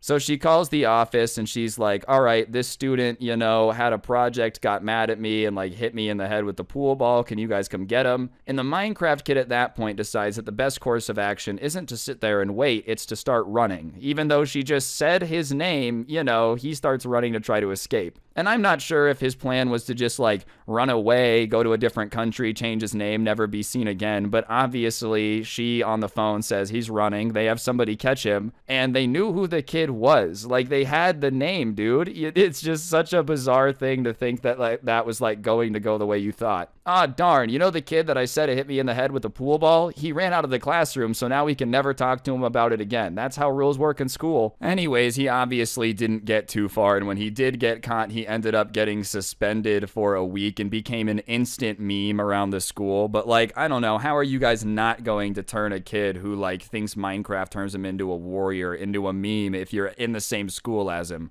Like, he literally threw a pool ball at the teacher. How are you not going to at least make a couple jokes about that? You know, like, oh, hey, man, sorry, did you do any Viking practice last night? You know, go to any pool halls and start playing dodgeball? Like, obviously, it's going to become a little bit of a meme. So, yeah, moral of the story, don't attack your teacher or say that, like, any video game gives you a warrior spirit because I don't know, man. Like, it just doesn't, it's not gonna make you look like an independent warrior like you think it is, dude. It's just gonna make everybody be like, wow, he really thinks Bed Wars makes him a Navy SEAL. And on top of that, your teacher does not deserve to get attacked at all for, like, basically any reason. Obviously, before someone's like, what if your teacher smacks you? Okay, yeah, exonerating circumstance. But if your teacher just gives you a nice project to try to let you talk about your passion and you do this, you suck. So, the first person you gotta know is the spoiled dude, and I'm gonna name him Braxton for the purpose of this story, just because that's a relatively spoiled name. You know, I'm not saying that every single Braxton is spoiled, but I would say, like, a majority of Braxtons are. It's just one of those names. It's like Brad. I'm sure there's some nice Brads out there, but Braxtons, I say you got a 70-30 ratio. 70% are gonna be spoiled, 30% are gonna be cool. If you're watching this, I guess you're in the 30%. Congratulations. Anyways, this particular Braxton was a super douche Maximus level of spoiled. Basically just loved to tell everyone that the school that they were attending was named after his grandpa, and his grandpa had a jet and, you know, just had all this money and cars, and that made him better than everybody.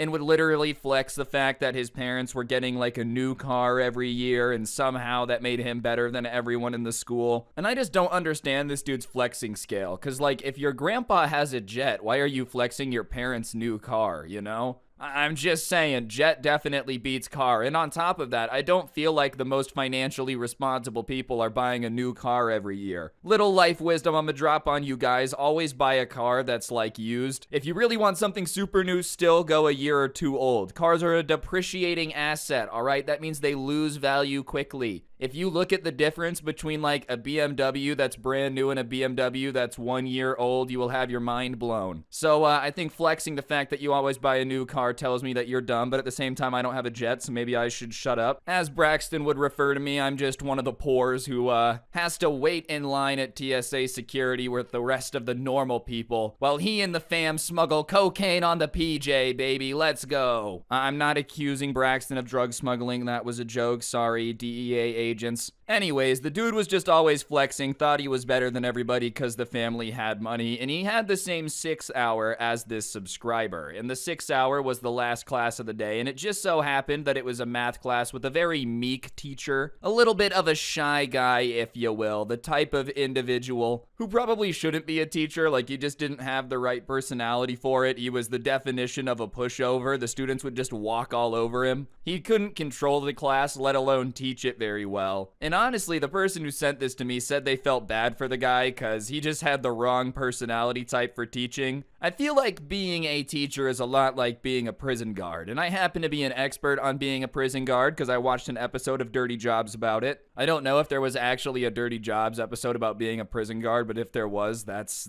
a weird episode. Either way, I just feel like, being a prison guard, being a teacher, if you show any weakness, I'm guessing the inmates or the students are just gonna eat you alive. And this dude was showing a lot of weakness and didn't really have control on the class, so he was being eaten alive. And we're gonna name him Mr. Remington for the purpose of the story. And Braxton and Mr. Remington, these guys did not get along. They clashed. If you put two trains on the same track driving towards each other, when they eventually reached each other, they would crash. That's kind of what their personalities were like. Braxton didn't really respect anyone already, and you could just kind of walk all over Mr. Remington and he wouldn't do anything about it, so that's what happened quite often. In fact, Braxton respected the dude so little that he would just get up in the middle of his class while he was teaching and just walk out without permission. And the entire time the teacher would be like, "Hey, what are you doing? Come back, you can't leave class." And he would just ignore him like he didn't exist, as if the teacher was straight up on ghost mode, and just walk out of the class. And he had started to do this at like a couple months into the school year, and he had done it probably 3-4 days in a row, and the teacher didn't really do a whole lot. I mean, he had tried, but it had been a pretty pathetic attempt of like, "Hey, don't leave." Which, listen, man, all right, the first time someone gets up and starts walking out of class, you say, "Hey, you don't leave," and you don't expect them to leave. I get it. If it's like the third day in the row with the dude walking out of class, clearly he doesn't care too much if you say, "Hey, man, don't leave. It's probably time for another maneuver." But like I said, the teacher didn't really understand how to keep control of the class, so he just got like progressively more annoyed with the fact that Braxton would leave class and was disrespecting him.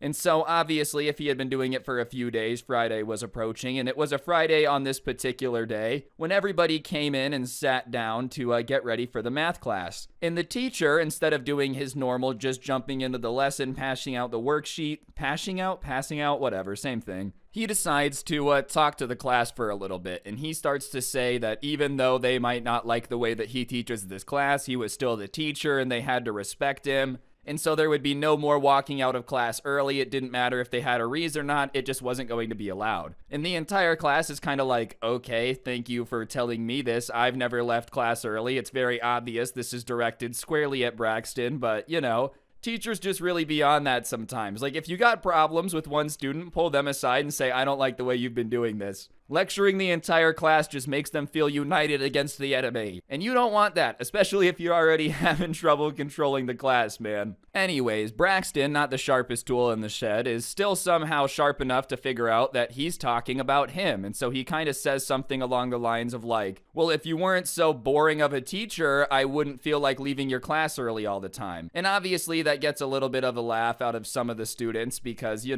just don't expect someone to say that. And the teacher's kind of caught off guard a little bit, and Braxton's being egged on by people laughing, but Braxton isn't like a comedian. He had just kind of said something mean that happened to be funny, so he decides to up the ante even more and says something like, "You're such a pathetic person, I'm surprised you can keep control of any of your classes." And no one really laughs at that one because that one crossed the line of like funny mean to just kind of like, I don't know, man. Listen, like I said, the subscriber said that he felt bad for the dude. Calling him pathetic was just kind of out of pocket, and on top of it, he still is a teacher. Like, listen, I understand on this Storytime channel, we talk about crazy teachers from time to time. For the most part, 99.9% of teachers are just hardworking people doing their job who just want to like teach you the subject they're teaching you and go home to their family. You don't really need to be making their job any harder. Like, it's just completely unnecessary 99.9% of the time. But Braxton is now kind of on a roll, so he's like, "Yeah, what are you gonna do, man?" And the teacher, bless his soul, starts trying to like argue back with him and says, "You can't talk to me like that." And Braxton says something along the lines of, "What do you mean I can't talk to you like that? I'm pretty sure this school is named after my grandpa, so I'll talk to anybody however I please." And finally, the teacher says something back along the lines of like, "Just because your grandpa was a great man doesn't mean that you're one." And everyone kind of laughs back, not because it's an incredible insult, it's not the greatest ever, but because he had never like defended himself before, so people are just, "Oh oh, he said something back. And at that point, Braxton decides to be Mr. Tough Guy and try to leave the class, as he has earlier for like the last few days. But this time, Mr. Remington is not vibing with it, and he goes and he stands in between him and the door. And Braxton starts yelling at him. He's like, get out of my way, like, let me out of here. And the teacher says, no, you're not gonna leave the class, go sit down. And Braxton starts going off about how, you know, if he doesn't move, he's really gonna regret it. He hasn't even seen his mean insults yet. Which, listen, I don't think is that scary of an insult. Like, imagine someone physically blocking your way,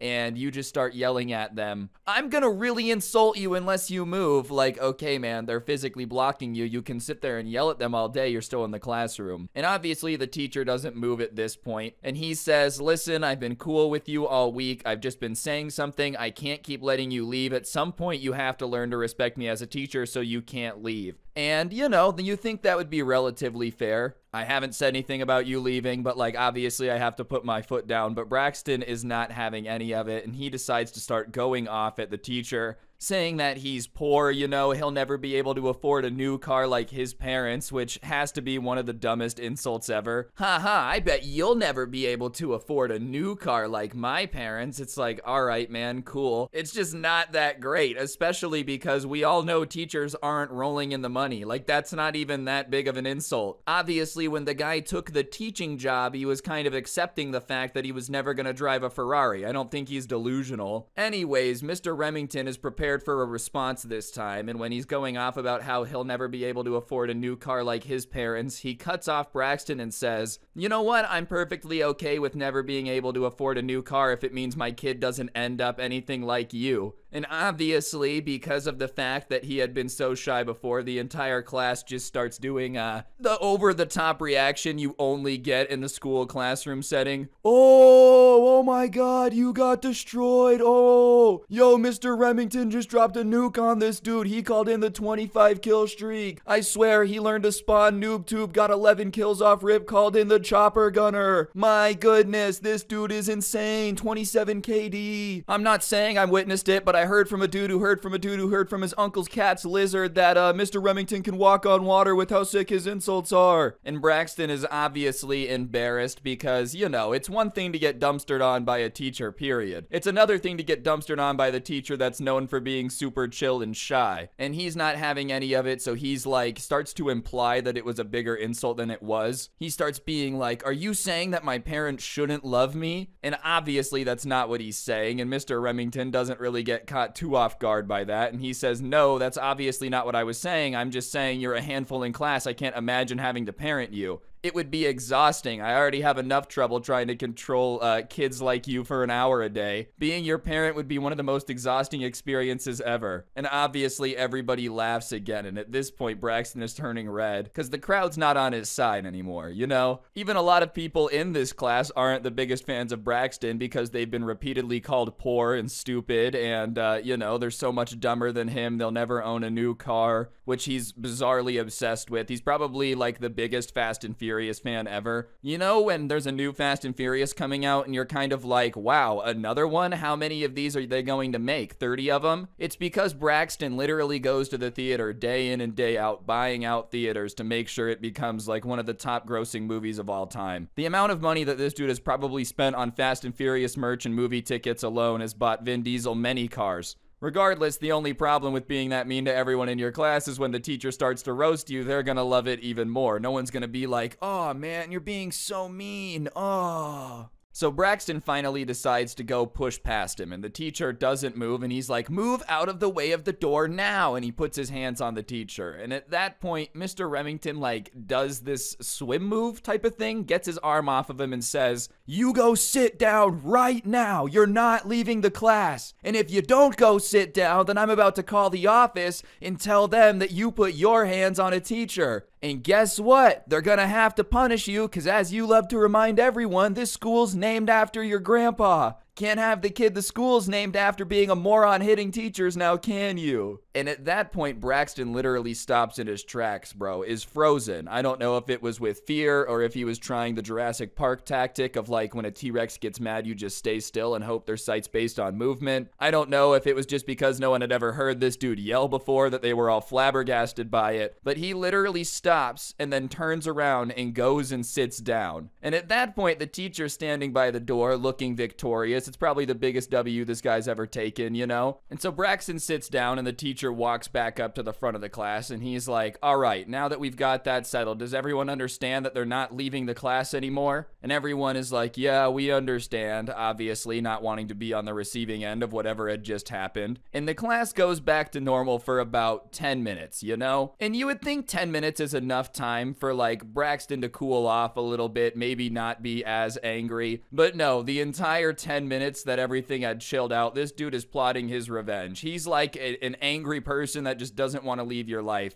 Imagine you wrong someone in like the 3rd grade, you know? Oh, you cheated during tag on the playground. And they spent the next like 15 years planning revenge to mess up your Starbucks order. And then when they mess it up, they're like, ha, do you remember me? And you're like, no, I don't, because I don't remember everyone I played tag with in 3rd grade. Like, that is how petty this dude was being for 10 minutes, just sitting there stewing about it, deciding how he was going to ruin the class, make this guy look like an idiot. And I'm not saying that there's like rules to arguing, right? No one has ever written down, here's how you argue. But I feel like the rules of engagement implied are just kind of, if you're gonna bring up something randomly long after it's been settled and everybody thinks it's done, you better have a pretty good reason. Like, if you're going to be sitting there stewing for 10 minutes all pissed off and then restart the argument, you better have a good argument, you know? Like I said, I don't think that's written down, but I'm pretty sure we all agree. If you just got your butt kicked in an argument and then 15 minutes later go, another thing, Chuck E. Cheese does have good pizza, like, you just look even dumber, you know? If anything,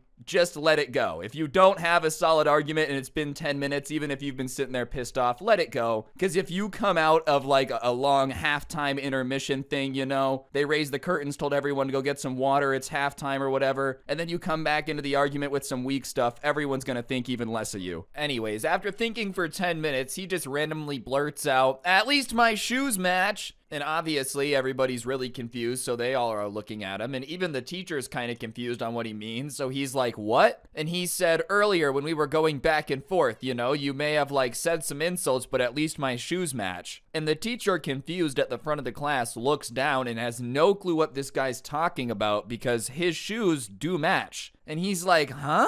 And then he just blurts out again, at least my shoes match. And at this point, one of the other students who's listening to this goes, bro, what are you talking about? Because, like, it just makes no sense. Imagine, man, you're just sitting in silence in the class. No one's really talking. At least my shoes match. And then, like, the teacher's shoes do match. And you're just confused as to why he would even say it then. And so the teacher points out again, like, okay, I hear you, but my shoes do match. And he says, no, they match each other, but they don't match your outfit. And he goes, you really sat there for 10 minutes to think of the fact that my shoes don't match my outfit? And instead of realizing that he's being made fun of, Braxton goes, yeah, I did. And I think at this point, Mr. Remington had gotten his confidence back. You know, sure, he had been beaten down by all the students. Never show weakness to the prisoners. But now he's feeling it. He knows he can, like, roast Braxton and people will laugh. So he says, like, Braxton, do you think you're some sort of fashion expert? And he says, yes, I think I am. And the teacher just asks him, okay, then why did it take you 10 minutes to realize that my shoes don't match my outfit? If you're an expert, wouldn't that have been a little quicker? And obviously everybody laughs a little bit. And so he says, like, listen, man, if you're gonna sit there and try to think of an insult for 10 minutes, it better be better than my shoes don't match my outfit, because I can live with that. I can always change my shoes. I called you annoying. There's not much you can do about that one. Which, listen, is definitely a little bit mean, starting to cross the line of what a teacher should say, but that being said, it's also funny. I mean, listen, this dude's been talking crap to this guy all year, leaving his classroom. I feel like he's allowed to roast him a little bit. And it's a fair point, you know? I can always change my shoes. I can always learn more about fashion. You can't be less annoying if that's just who you are. Anyways, at this point, Braxton's been embarrassed twice. The entire class is still laughing at him, so he goes to leave again. But Mr. Remington, riding the confidence, gets between him and the door and says, no, you're not leaving.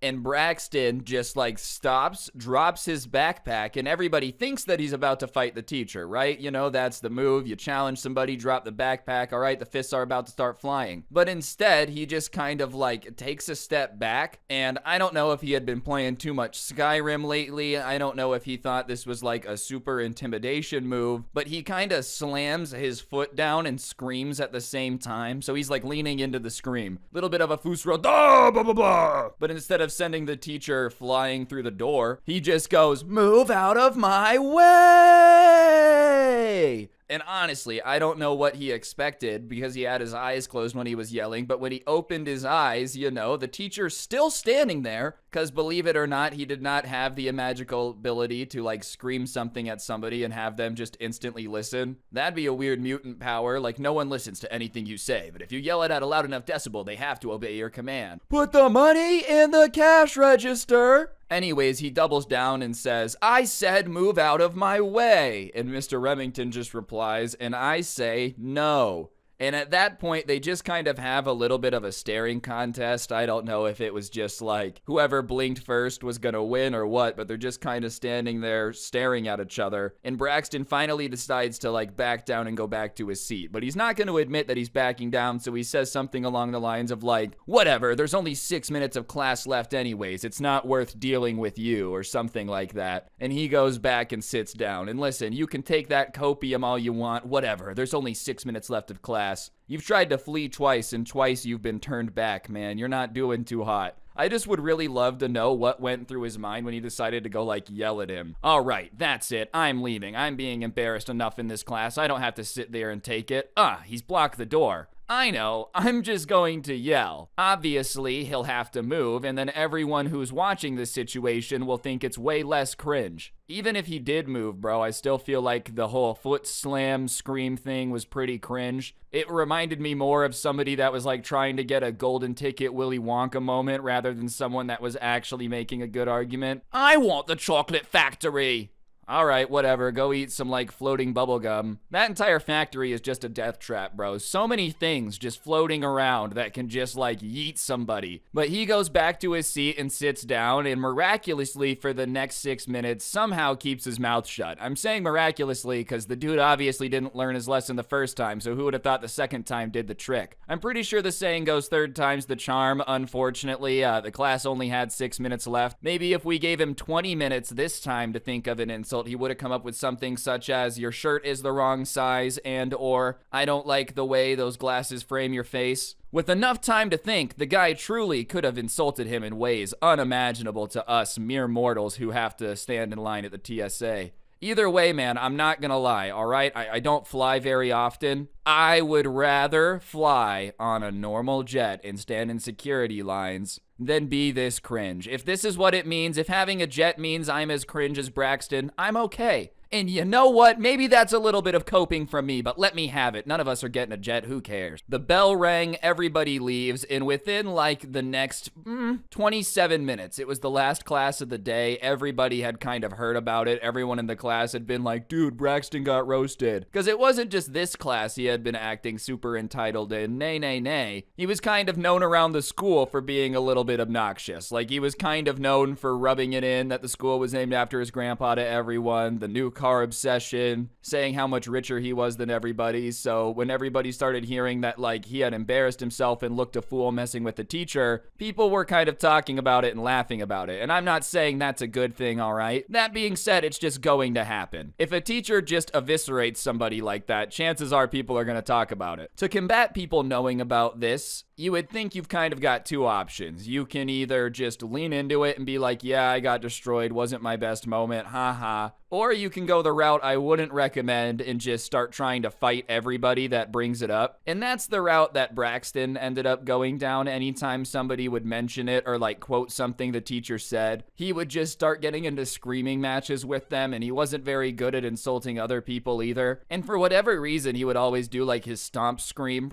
So the next few weeks there was a lot of yelling, and after that everyone kind of got over it and just dropped it. That's the way the ball bounces. You're only the hot topic for like a week or two. People People would mention it every now and then, but obviously, as time goes on, people just cared less and less. And beyond that, after that school year, no one really mentioned it again. It wasn't like something that stuck with him forever. I don't think he necessarily deserved that. Everybody's got a bad moment. I'm sure I've looked stupid in an argument before. But yeah, you can't be surprised when you're running around calling everybody poor that for the next few weeks after that, you got a little bit of crap for it. As for the teacher, everybody else kind of respected him more after that. Not a crap ton, you know? They still didn't do their homework, but they weren't as obnoxious about, like, interrupting the class, which I think goes to show that teaching and being a prison guard is basically the same thing. You just can't show weakness. Once you stand up to them, they'll respect you. I bet you someone in the comments is like, actually, being a prison guard is not like being a teacher. It's called a joke, guys, all right? Obviously, being a prison guard is different than being a teacher. Concepts are kind of the same, though. I'm just saying. A bunch of people in a place they don't want to be, and you're in charge of them for like an 8-hour shift. So like I said, this story time was sent in to me, and this particular person had to go to like one of the parent-teacher after-school things that they do at the start of the year. They're not in school anymore. This was a while ago, but basically your mom, you, your dad, you, whoever's gonna go with you, you just go to all of your classes for 15 minutes. They meet the teacher, do a little explanation of this is what the class is, this is what we're gonna do, all that stuff. The parents go, wow, your teacher seems so nice. You go on your way. It's pretty boring for the most part because, you know, it's just parents asking questions about schooling and you're just sitting there awkwardly, but whatever. He was at this parent-teacher conference demonstration, get to know them thing with his mom, and most of the teachers were being pretty lame, but there was one teacher that he was excited about to have for the year. He was like a young teacher, fresh out of college, and was pretty cool compared to most teachers. I feel like teaching is one of those things, if somebody's new to teaching, they still got the love for it, you know? They're like, oh man, I'm gonna make teaching awesome. By year 30, they're like, all right, as long as you guys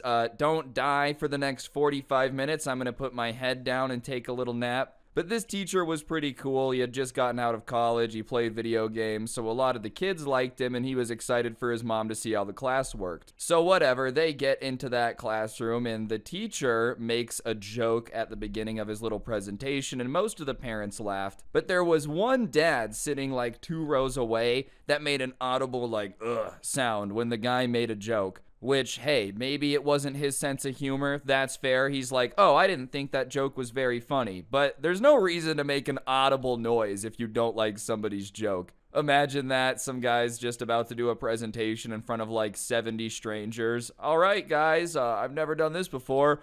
Oh, get off the stage! It's not a stage, I'm just a teacher trying to do a presentation. I don't care, get off of it. But for whatever reason, the dad just seemed incredibly upset that this teacher had dared to try to make a joke, but the teacher doesn't really notice and starts talking about his class, which is what he's supposed to do. He was a government teacher, and he's talking about how, like, he wants kids to learn about the government and how it works, because one day they're gonna run it, blah, blah, blah, blah, blah, all that teacher stuff that they say. And then he gets to a point where he says, one thing that I do a little bit differently than other teachers at this school is I don't give out homework, which is a pretty cool thing to do. I feel like most teachers that I had when I was in school didn't really have that mindset. It was more like, how do I give as much homework as humanly possible? I want you to be thinking about my class 9 hours a day, so I'm gonna make sure that I give you enough work to do 12 hours of homework just to get a little bit of extra out of you. But if you have 6 classes giving you 12 hours of homework, you're pretty screwed. I don't know, my teachers were big fans of homework, but this particular teacher didn't like it, and he was telling the parents that he didn't believe in homework because he had hated it when he was in school and it had made him a lot less passionate about the subjects, and he didn't want that to happen with his class. Plus, he knew that a lot of other teachers were homework heavy, so by not giving them homework, it gave them more time to focus on other classes, and he felt like the time he had during the class was enough to teach people about the government. And that's a very cool thing to do. Like, honestly, that's a pretty cool teacher move. Be like, all right, I can teach you guys proficiently in the hour they give me. I don't have to give a ton of homework. It's better for the kids. The other teachers are still going to give a lot of homework. You're going to get respect from the students because they're going to be like, this guy's making my life easier at least.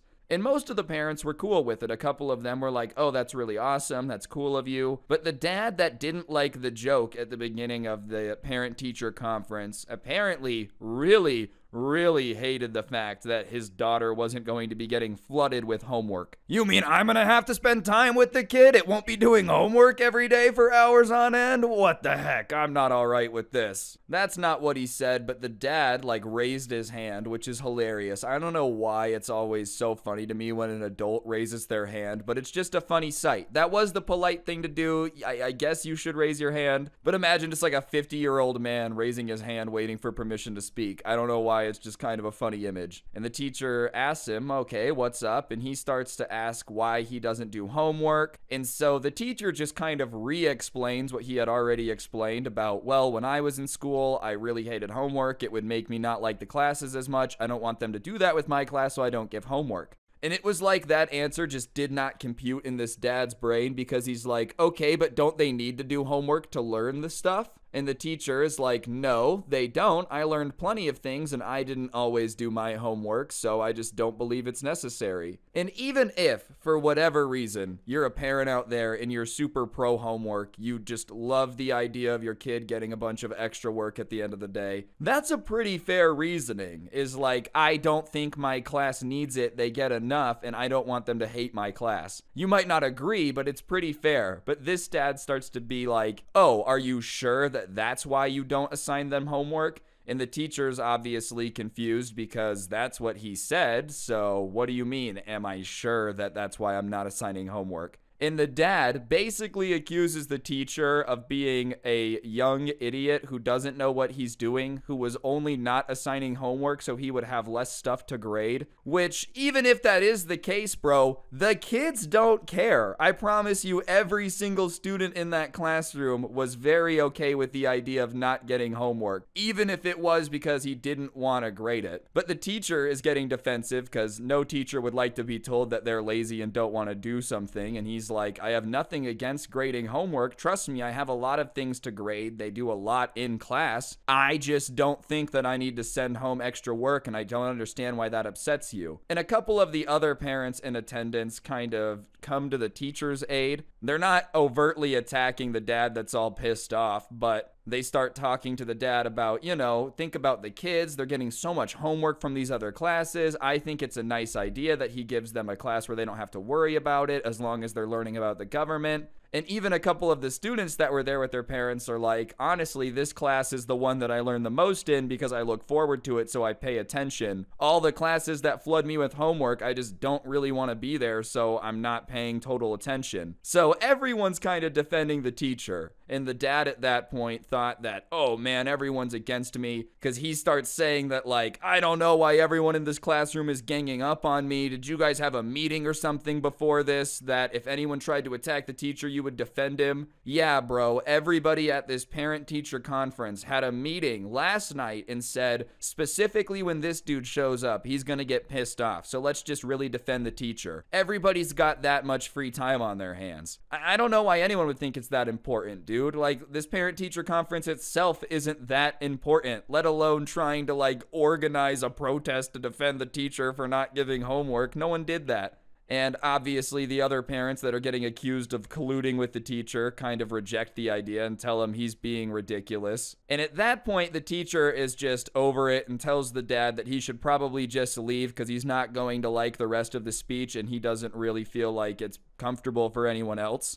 And the dad is like, oh, you're telling me to leave right now? This is my daughter's class. You have no right to tell me that I can't stay here. And the teacher tells him, well, you say you hate the way I teach. You say that hate the way that I'm doing everything. So I don't know why you would want to stay. I'm letting you know that if you stay, you're going to hate the way that I teach my class and you're not going to like any of this. So you should just leave. And at that point, the dad stands up out of the desk, which, once again, probably a very funny sight, just a grown-up sitting in a school desk standing up. And he starts walking up to the teacher. And the teacher says, don't come up to me, like, stay away from me. And the dad's having none of it. He's seeing red, and he's like, you're gonna disrespect me in front of all these people. I'm not gonna take it. I don't know who you think you are. And he's getting closer to the teacher. And the teacher does the thing where you put your hands up, not like all the way, but kind of by your shoulders. the whole, hey, I'm not a threat thing. Please don't come at me. I don't want any trouble. I feel like that's the universal kind of symbol for that. The hands kind of up, and the dad keeps coming at him. So the guy's hands are up. It's not like he's in a position to fight him. But the dad screams out, "Are you trying to hit me?" And then swings on the teacher. And I think personally, obviously I'm not the dad that hit him, so I don't know for sure, that he said that to try to convince people that the guy was going to swing on him first, so it was self-defense. Only problem is everybody is watching, and he hits the teacher, and he does connect, it hits him. But you would think that if you're going to get up out of the desk, storm up to the teacher, and hit them, you would know what you're doing, dude. Like, you should never hit the teacher. I don't advocate for violence. I don't advocate for hitting the teacher. But if you're gonna go ahead and attack someone in front of a bunch of people, you should know how to punch. You might as well make it like what you think's gonna happen in your head.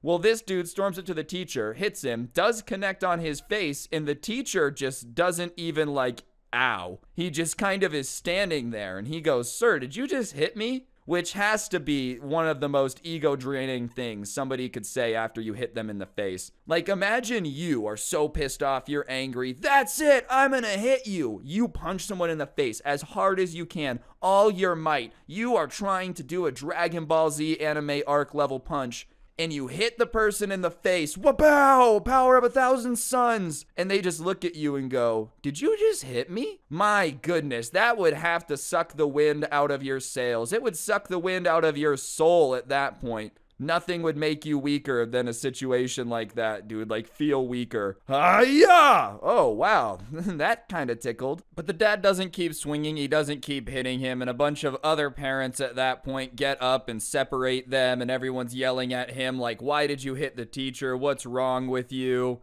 And now he's getting mad at everyone because, I don't know, he thought everyone was going to be on his side. Pretty stupid idea. Okay, here's my plan. I'm going to punch the teacher that just said he's not going to assign homework so that way the kids have more free time. And everyone's going to be like, "Yeah, that's what we wanted. Knock him out. In fact, that's not enough. Keep punching him. Go, go, go." No one was gonna be on your side, bro. I don't think anyone's gonna see you just punch some poor dude in the face and be like, "Oh, that guy's cool. I love when people just start hitting others." And either way, once the dads have them split apart and they're holding him back, he hadn't swung on the teacher again, but now that he's being held back, he starts going all tough guy drama mode. "Oh, you're lucky that they're holding me back right now. I want to keep fighting you, but they're holding me back, and you're so lucky that they're holding me back." And it seems like he's struggling against the people that are holding him back, but it's obvious to everyone watching that he's struggling just enough to look like he's struggling, but not enough to actually break free, trying to save his own ego. At that point, everyone in the room already hates you. You're just pretending like you're gonna go beat him up to try to save whatever ego you have left in your brain. The teacher, though, doesn't let it get to him. You know, he's not like, "Oh my gosh, I just got hit." If anything, he's so calm that it starts to mess with the dad a little bit, because while he's screaming out that, like, they should let him go so he can fight him again, he gets a lot quieter when he realizes that the guy's not intimidated at all. He's not afraid. He's not like, "Keep him away from me." Probably because the punch was so weak. As I said, the teacher asked him, "Did you just hit me?" I don't know if it was out of shock or because he genuinely wasn't sure. But what, even if they do let you go, you're gonna run over to him and, like, gently tap him on the face with your knuckles? I don't think he would be afraid of that. And the teacher is so calm that he just walks over to the desk,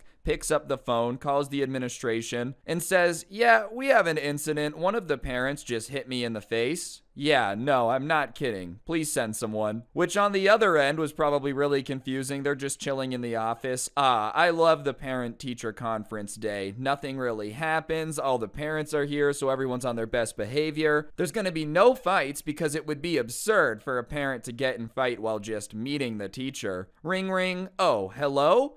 Someone punched you in the face. Really? Are you messing with me? I'll be right there." Either that or they were hyped to go. They were like, "Oh man, nothing's happened all day. Sweet, we get to go arrest somebody's dad." And as soon as the teacher calls the office and lets the guy know that people are coming down to deal with the situation, he stops struggling against the people holding him back to like go fight the teacher, and instead he starts struggling against them to just get out of the door. It was like a little kid who's acting all bad when they think no one's around, and then they find out that someone's gonna tell their mom, and they just start doing anything they can to get away, like, please don't tell my mom. That's basically what's going on. He's trying to get away, and he's yelling out, full-grown man who just punched a teacher, I don't want to see the principal. I don't want to see the principal. You should have thought about that before you punched the teacher in the face. You want to know a guaranteed way to not have to deal with the principal? Don't hit the teacher. I know, crazy. And while all this is going on, it's even more embarrassing because his daughter is just standing there yelling at him, asking why he has to embarrass her everywhere they go and why he couldn't just keep it together for one day.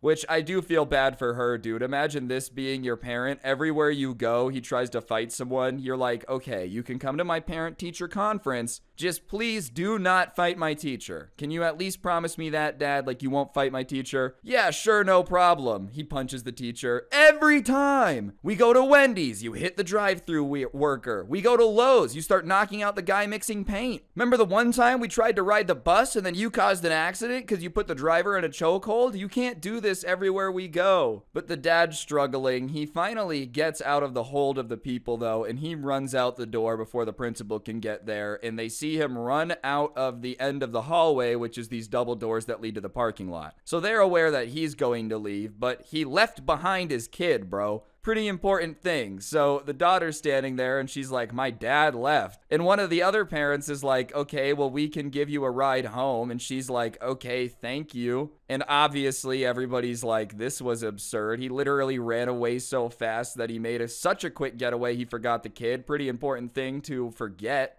And everybody was asking the teacher if he was okay, and the teacher finally started talking about it and was like, yeah, I'm fine. I don't know what that guy's problem was, though. I didn't realize that not giving homework was so unpopular. And all the parents kind of laughed a little bit, and they were like, no, please don't. Like, it's okay. We don't agree with him. We don't know why he did that. Even if he disagreed with you, it's not okay to hit you, which is my opinion. I guess technically you're allowed to love homework. It's your right. As an American, you can believe what you want. You can be super pro homework. Get a bumper sticker that says, I love homework. Get a flag. Fly it above your house 90 feet in the air saying, homework, homework. I don't care. But there's no reason to punch someone in the face for disagreeing on something like that, dude. Like, that's such a stupid thing. Imagine, what do you like better, construction paper or notebook paper? And you answer whatever you answer, and the person just starts hitting you in the face because you disagreed. That's how stupid this entire situation was. Either way, the principal finally gets to the class and asks what happened, and a bunch of parents give statements, say what happened. They make sure the teacher's okay. And then they just turn to the daughter who was left behind, and they ask for her dad's name, and of course she gives it over. So they're like, all right, we're gonna go to the office. We'll take care of it, blah, blah, blah, blah, blah. Hope everything's okay. And around that time, it was time for them to move on to the next classroom. So the daughter, who had been left by the dad at the school, does go with her friend and her friend's mom to her class, and then they're going to take her home. So she's not like stuck at the school. She's not going to be abandoned. But still, he really left the kid. He said, look, I'm going to punch the teacher, and then I'm going to make my getaway. And as a diversion, I'll just leave my kid behind. They'll never be able to chase me while dealing with that at the same time. Either way, the day ends. People start talking about it. The tale of the dad who punched the teacher in the face. It was kind of all the talk of the school, but whatever. The person who sent this to me on the next school day goes into class where the teacher had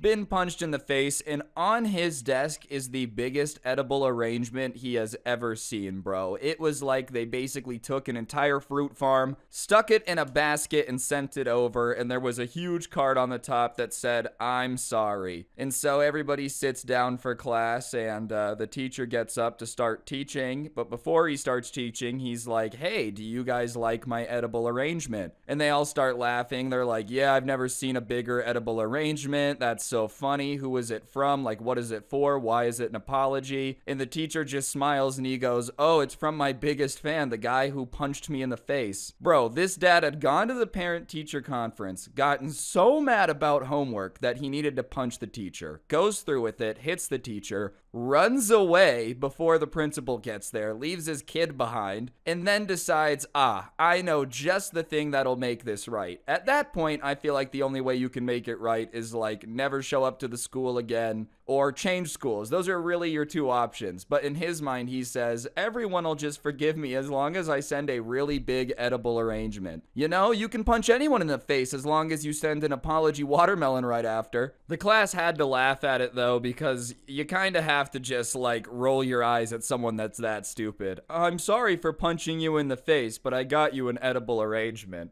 Either way, I'm sure it was a pretty interesting year for the teacher, just because every time he got an email from that parent, he was like, oh yeah, remember when you punched me in the face? I don't know, I would just recommend avoiding punching people in the face, especially if it's just a teacher doing their job, and especially if it's just a teacher doing their job by not assigning homework. Alright, so this is something that I ended up witnessing about 2 weeks ago. I took my car in for an oil change and had some other stuff that needed to get fixed on it, and, you know, I was gonna be stuck there for a couple hours, so I would just ended up walking around the dealership looking at cars, because cars are cool, and, you know, I had nothing better to do other than look at my phone. Had gotten kind of bored of that, so I just started walking around looking at all the cars in the showroom, and as I was doing that, I ended up hearing a little bit of a commotion, and so I look over to see what's going on, and I see a bunch of workers opening the doors. Like the way a car showroom set up, they have these doors that can open where they can drive a car into the showroom. And so I see them opening up the doors, the door opens, I hear an engine, and in rolls this, you know, very, very brand new looking BMW M5. If you're not a car person, it's just like a very fancy car, you know, it's a very expensive car.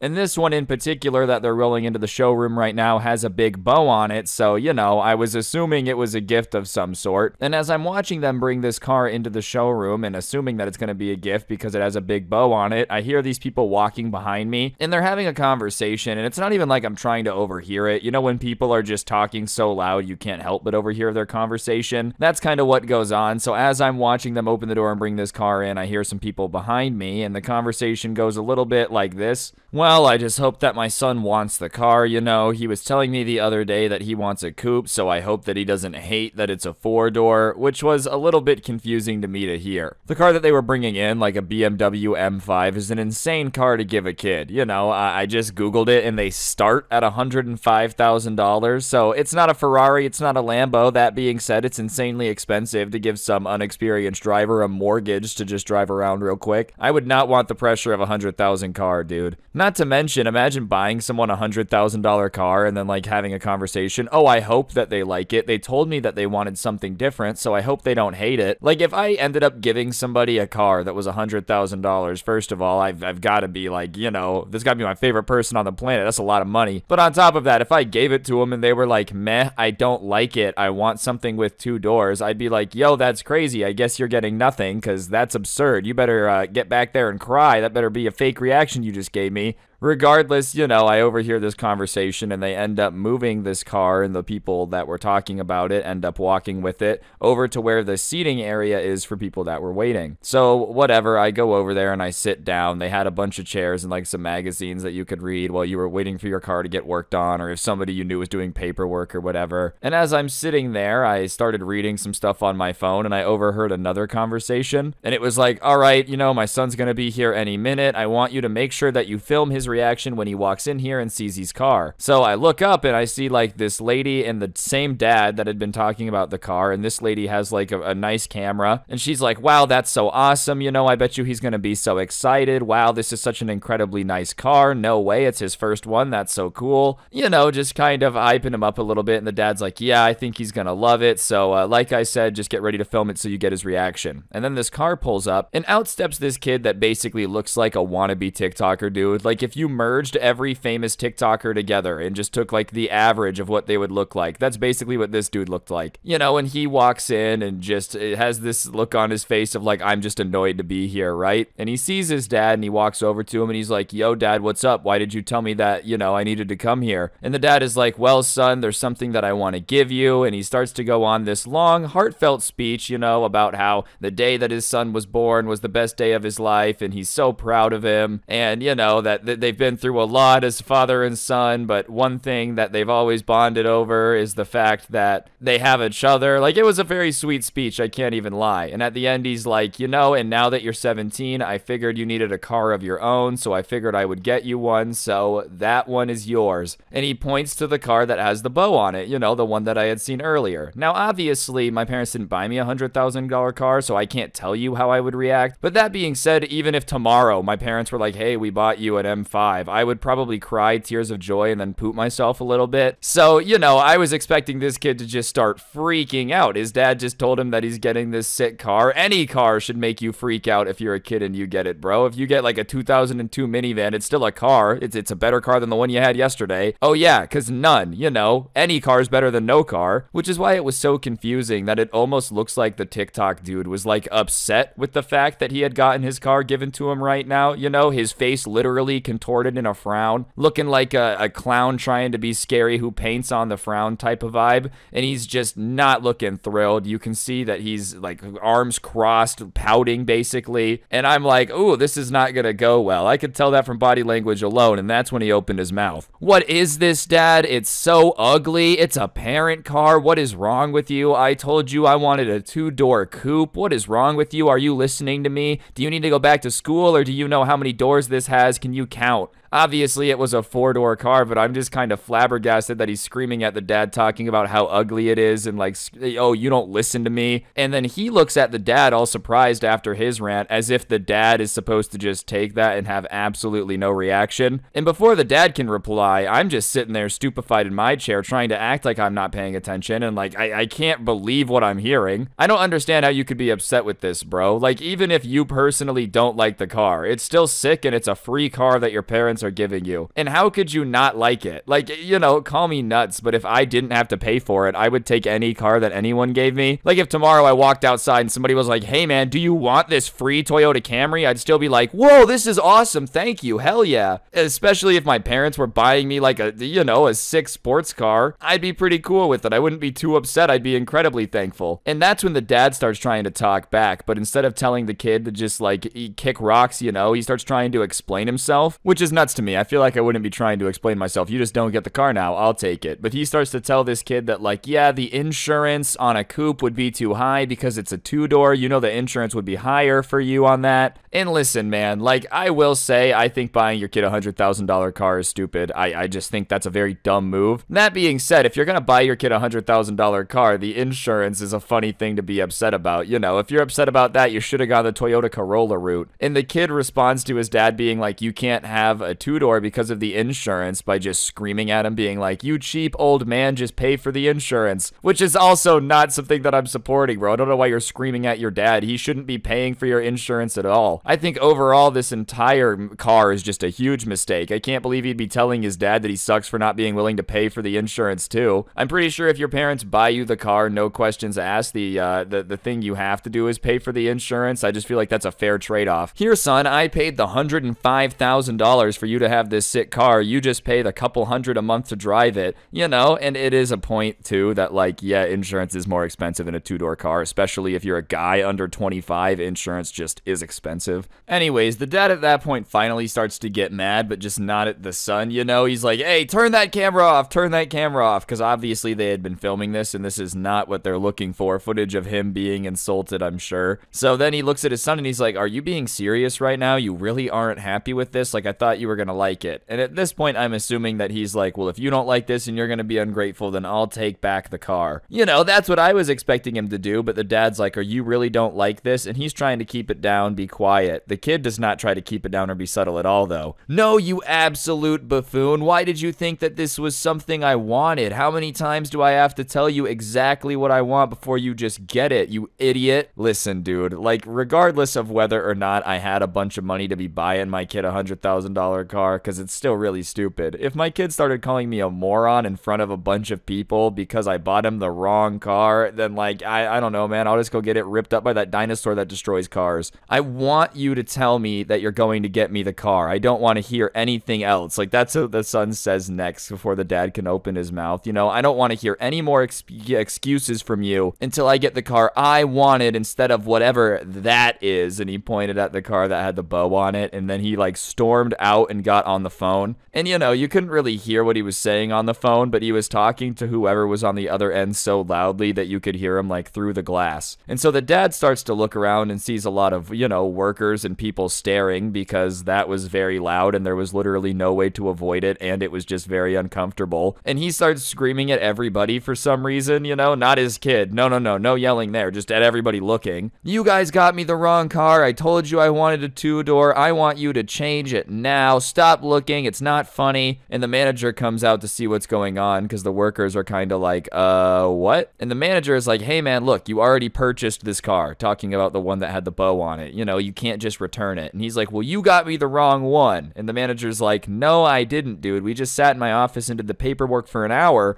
This is the car you picked. We had conversation after conversation about why you were getting it, you know? So listen, I'm more than happy to like talk to you and try to work something out, but come on, let's not pretend that I gave you the wrong car. This is definitely the car you picked. Well, you know, my son doesn't want this car. He wants a two-door car, so you need to make that happen. If there's not a brand new two-door car here, then I'm gonna be pissed. And the entire time he's screaming at the manager and the workers, I'm really confused. Like, why are you yelling at them, dude? They gave you the car you wanted. They put the bow on it. They moved it into the showroom. They've done everything you've asked. The only reason you have to be mad is because you were a crappy parent. And listen, bro, that's kind of on your shoulders. It's not the random people working at the car dealership that have anything to do with your bad parenting. And the manager is like, look, okay, I can make a two-door happen, but you're gonna have to pay me a fee to restock this car and put it back as new. And on top of that, I'm also gonna like hold the fees from the deal. And the dad is like, I don't care what it costs, just make it happen. And obviously, you know, after hearing that, the manager didn't need to be convinced a bunch to A, get the brand new car back and keep money for it, and then B, sell this guy another new car. You know, the manager is probably like, ayo, this is a bag. Not only do I get to get him out of here, but on top of it, I get to sell him another car. And the fees from like buying a car aren't cheap, so if they got to keep those, this man's really out here just making a bunch of money off this dude being mad. And like on top of it, now this dude's willing to buy another one. You know, so the dad's screaming there about how they need to make it happen and he doesn't care what the number is. He just wants his son to be happy and blah, blah, blah, blah, blah. And the manager's like, all right, man, if you say so. I feel like that's a very expensive thing to say in a car dealership, just make it happen. But regardless, the dad's like, make it happen, and storms out to his son to, you know, talk to him, I guess, about how everyone here is an idiot because he bought his kid the quote unquote wrong car. At that point, my kid would just be walking everywhere, bro. I don't have a kid, but if I did and I bought him a car and he like had this reaction, wow, son, congratulations. You've earned the best transportation of all time, putting one foot in front of the other. That's what you'll be taking everywhere from now on. You know, I literally giggled when he went outside. I wasn't trying to be mean, but like just thinking about what would go down if I did that was making me laugh. How rich does this guy have to be where like spending $100,000 on a car means nothing? You know, like first of all, that's nuts. Second of all, if you are that rich that you're just out here dropping 100 grand on a car for your son to inevitably wreck in 2 months, and then literally just paying a couple thousand to get a different car than the one you already bought, how are you also that angry where you're just screaming at everyone? Like, listen, if I'm ever in a position where I'm dropping $105,000 before breakfast, that's nuts. That's like literally stupid money. That is money so dumb it can't spell the word the. You know, I definitely would not be so angry on the inside that I could still be screaming at managers. Like, whatever, okay, dude, take a little bit longer to fix the car. It's fine, I'm basically a billionaire. Okay, not really, you know what I'm saying though. Like, but if you're dropping $105,000 like it's nothing, you got a lot of money. Only reason you should be that mad is if you're taking out loans to do it. Anyways, for the next little bit, the dad and his son are outside, and I didn't really hear or see anything. I didn't really feel like it. I had kind of gotten into Clash of Clans at that moment. You know, Town Hall 13 stressful. I had stuff to do. Regardless, after a few minutes, they end up coming back into the dealership, and this time they look a little bit more united, you know, as if they had had a little bit of a peace talk out there, and they had realized that if they came together and used their powers to scream at everyone, they'd be unbeatable. But they come back inside and they're like, we need to talk to the manager. And the manager goes and takes them to this back room. And the back room was like on the other side, and it was this glass door, but like frosted so you couldn't see in. Anyways, they all went into the back room, and around then my car was ready. So I went to like talk to the guy in charge of that department to get my keys and, you know, pay and all that stuff. And as I'm checking out talking to this guy, we start to hear noise from the back room. And we can't really hear exactly what they're saying, but it's definitely definitely obvious that like two people are screaming very angrily, and then like there's a little bit of quiet because the other person's not screaming back. So it's pretty obvious that, you know, the son and dad are wombo comboing the manager, and he's just in there trying to 1v2. Apparently they were still very upset, you know, that the dad had bought a car and the car that they bought had been delivered or whatever. Even though that's just kind of how it works, man. I don't know why you expected them to bring a 2-door car when you bought a 4-door one. Why did you guys do that? I don't know, man. You signed the paperwork and paid for it. We were just doing what you paid for. Regardless, he was literally freaking out so much that you could just make out faint yelling from the other side of the dealership. And at that point, I wasn't really trying to stick around. You know, I had made a mistake of not going home in the first place while I was sitting here. So obviously the guy's like, all right, let's get you out of here. I get my keys really quick and I'm walking out, and I made a joke about like, oof, that sucks, you know, at least you don't have to deal with that every day. And the guy's like, no, that dude comes in here pretty often and he's basically always like this. And obviously at that point I just had to ask, like, what do you mean? Because this was just hilarious to me. And apparently about like once a month this dude came into this dealership to buy a car, and then something always went wrong, and it was always that guy's fault. Like, he would buy a brown car and then be mad it was brown or whatever, and he would just always end up screaming like at everybody, which once again, how rich are you, bro? Like, you're literally in here buying a car every month, my goodness. And also another question, if you are in here buying a car every month and it's always really bad, then like, why are you still shopping here and giving them your money if you're always having such a horrible experience? Listen, I'm not out here buying a car every month. I don't know anything about that. That being said, if I like shopped at a local grocery store and the workers were always really mean, I would just stop going there. You know, it just seems kind of dumb to me that you're gonna give this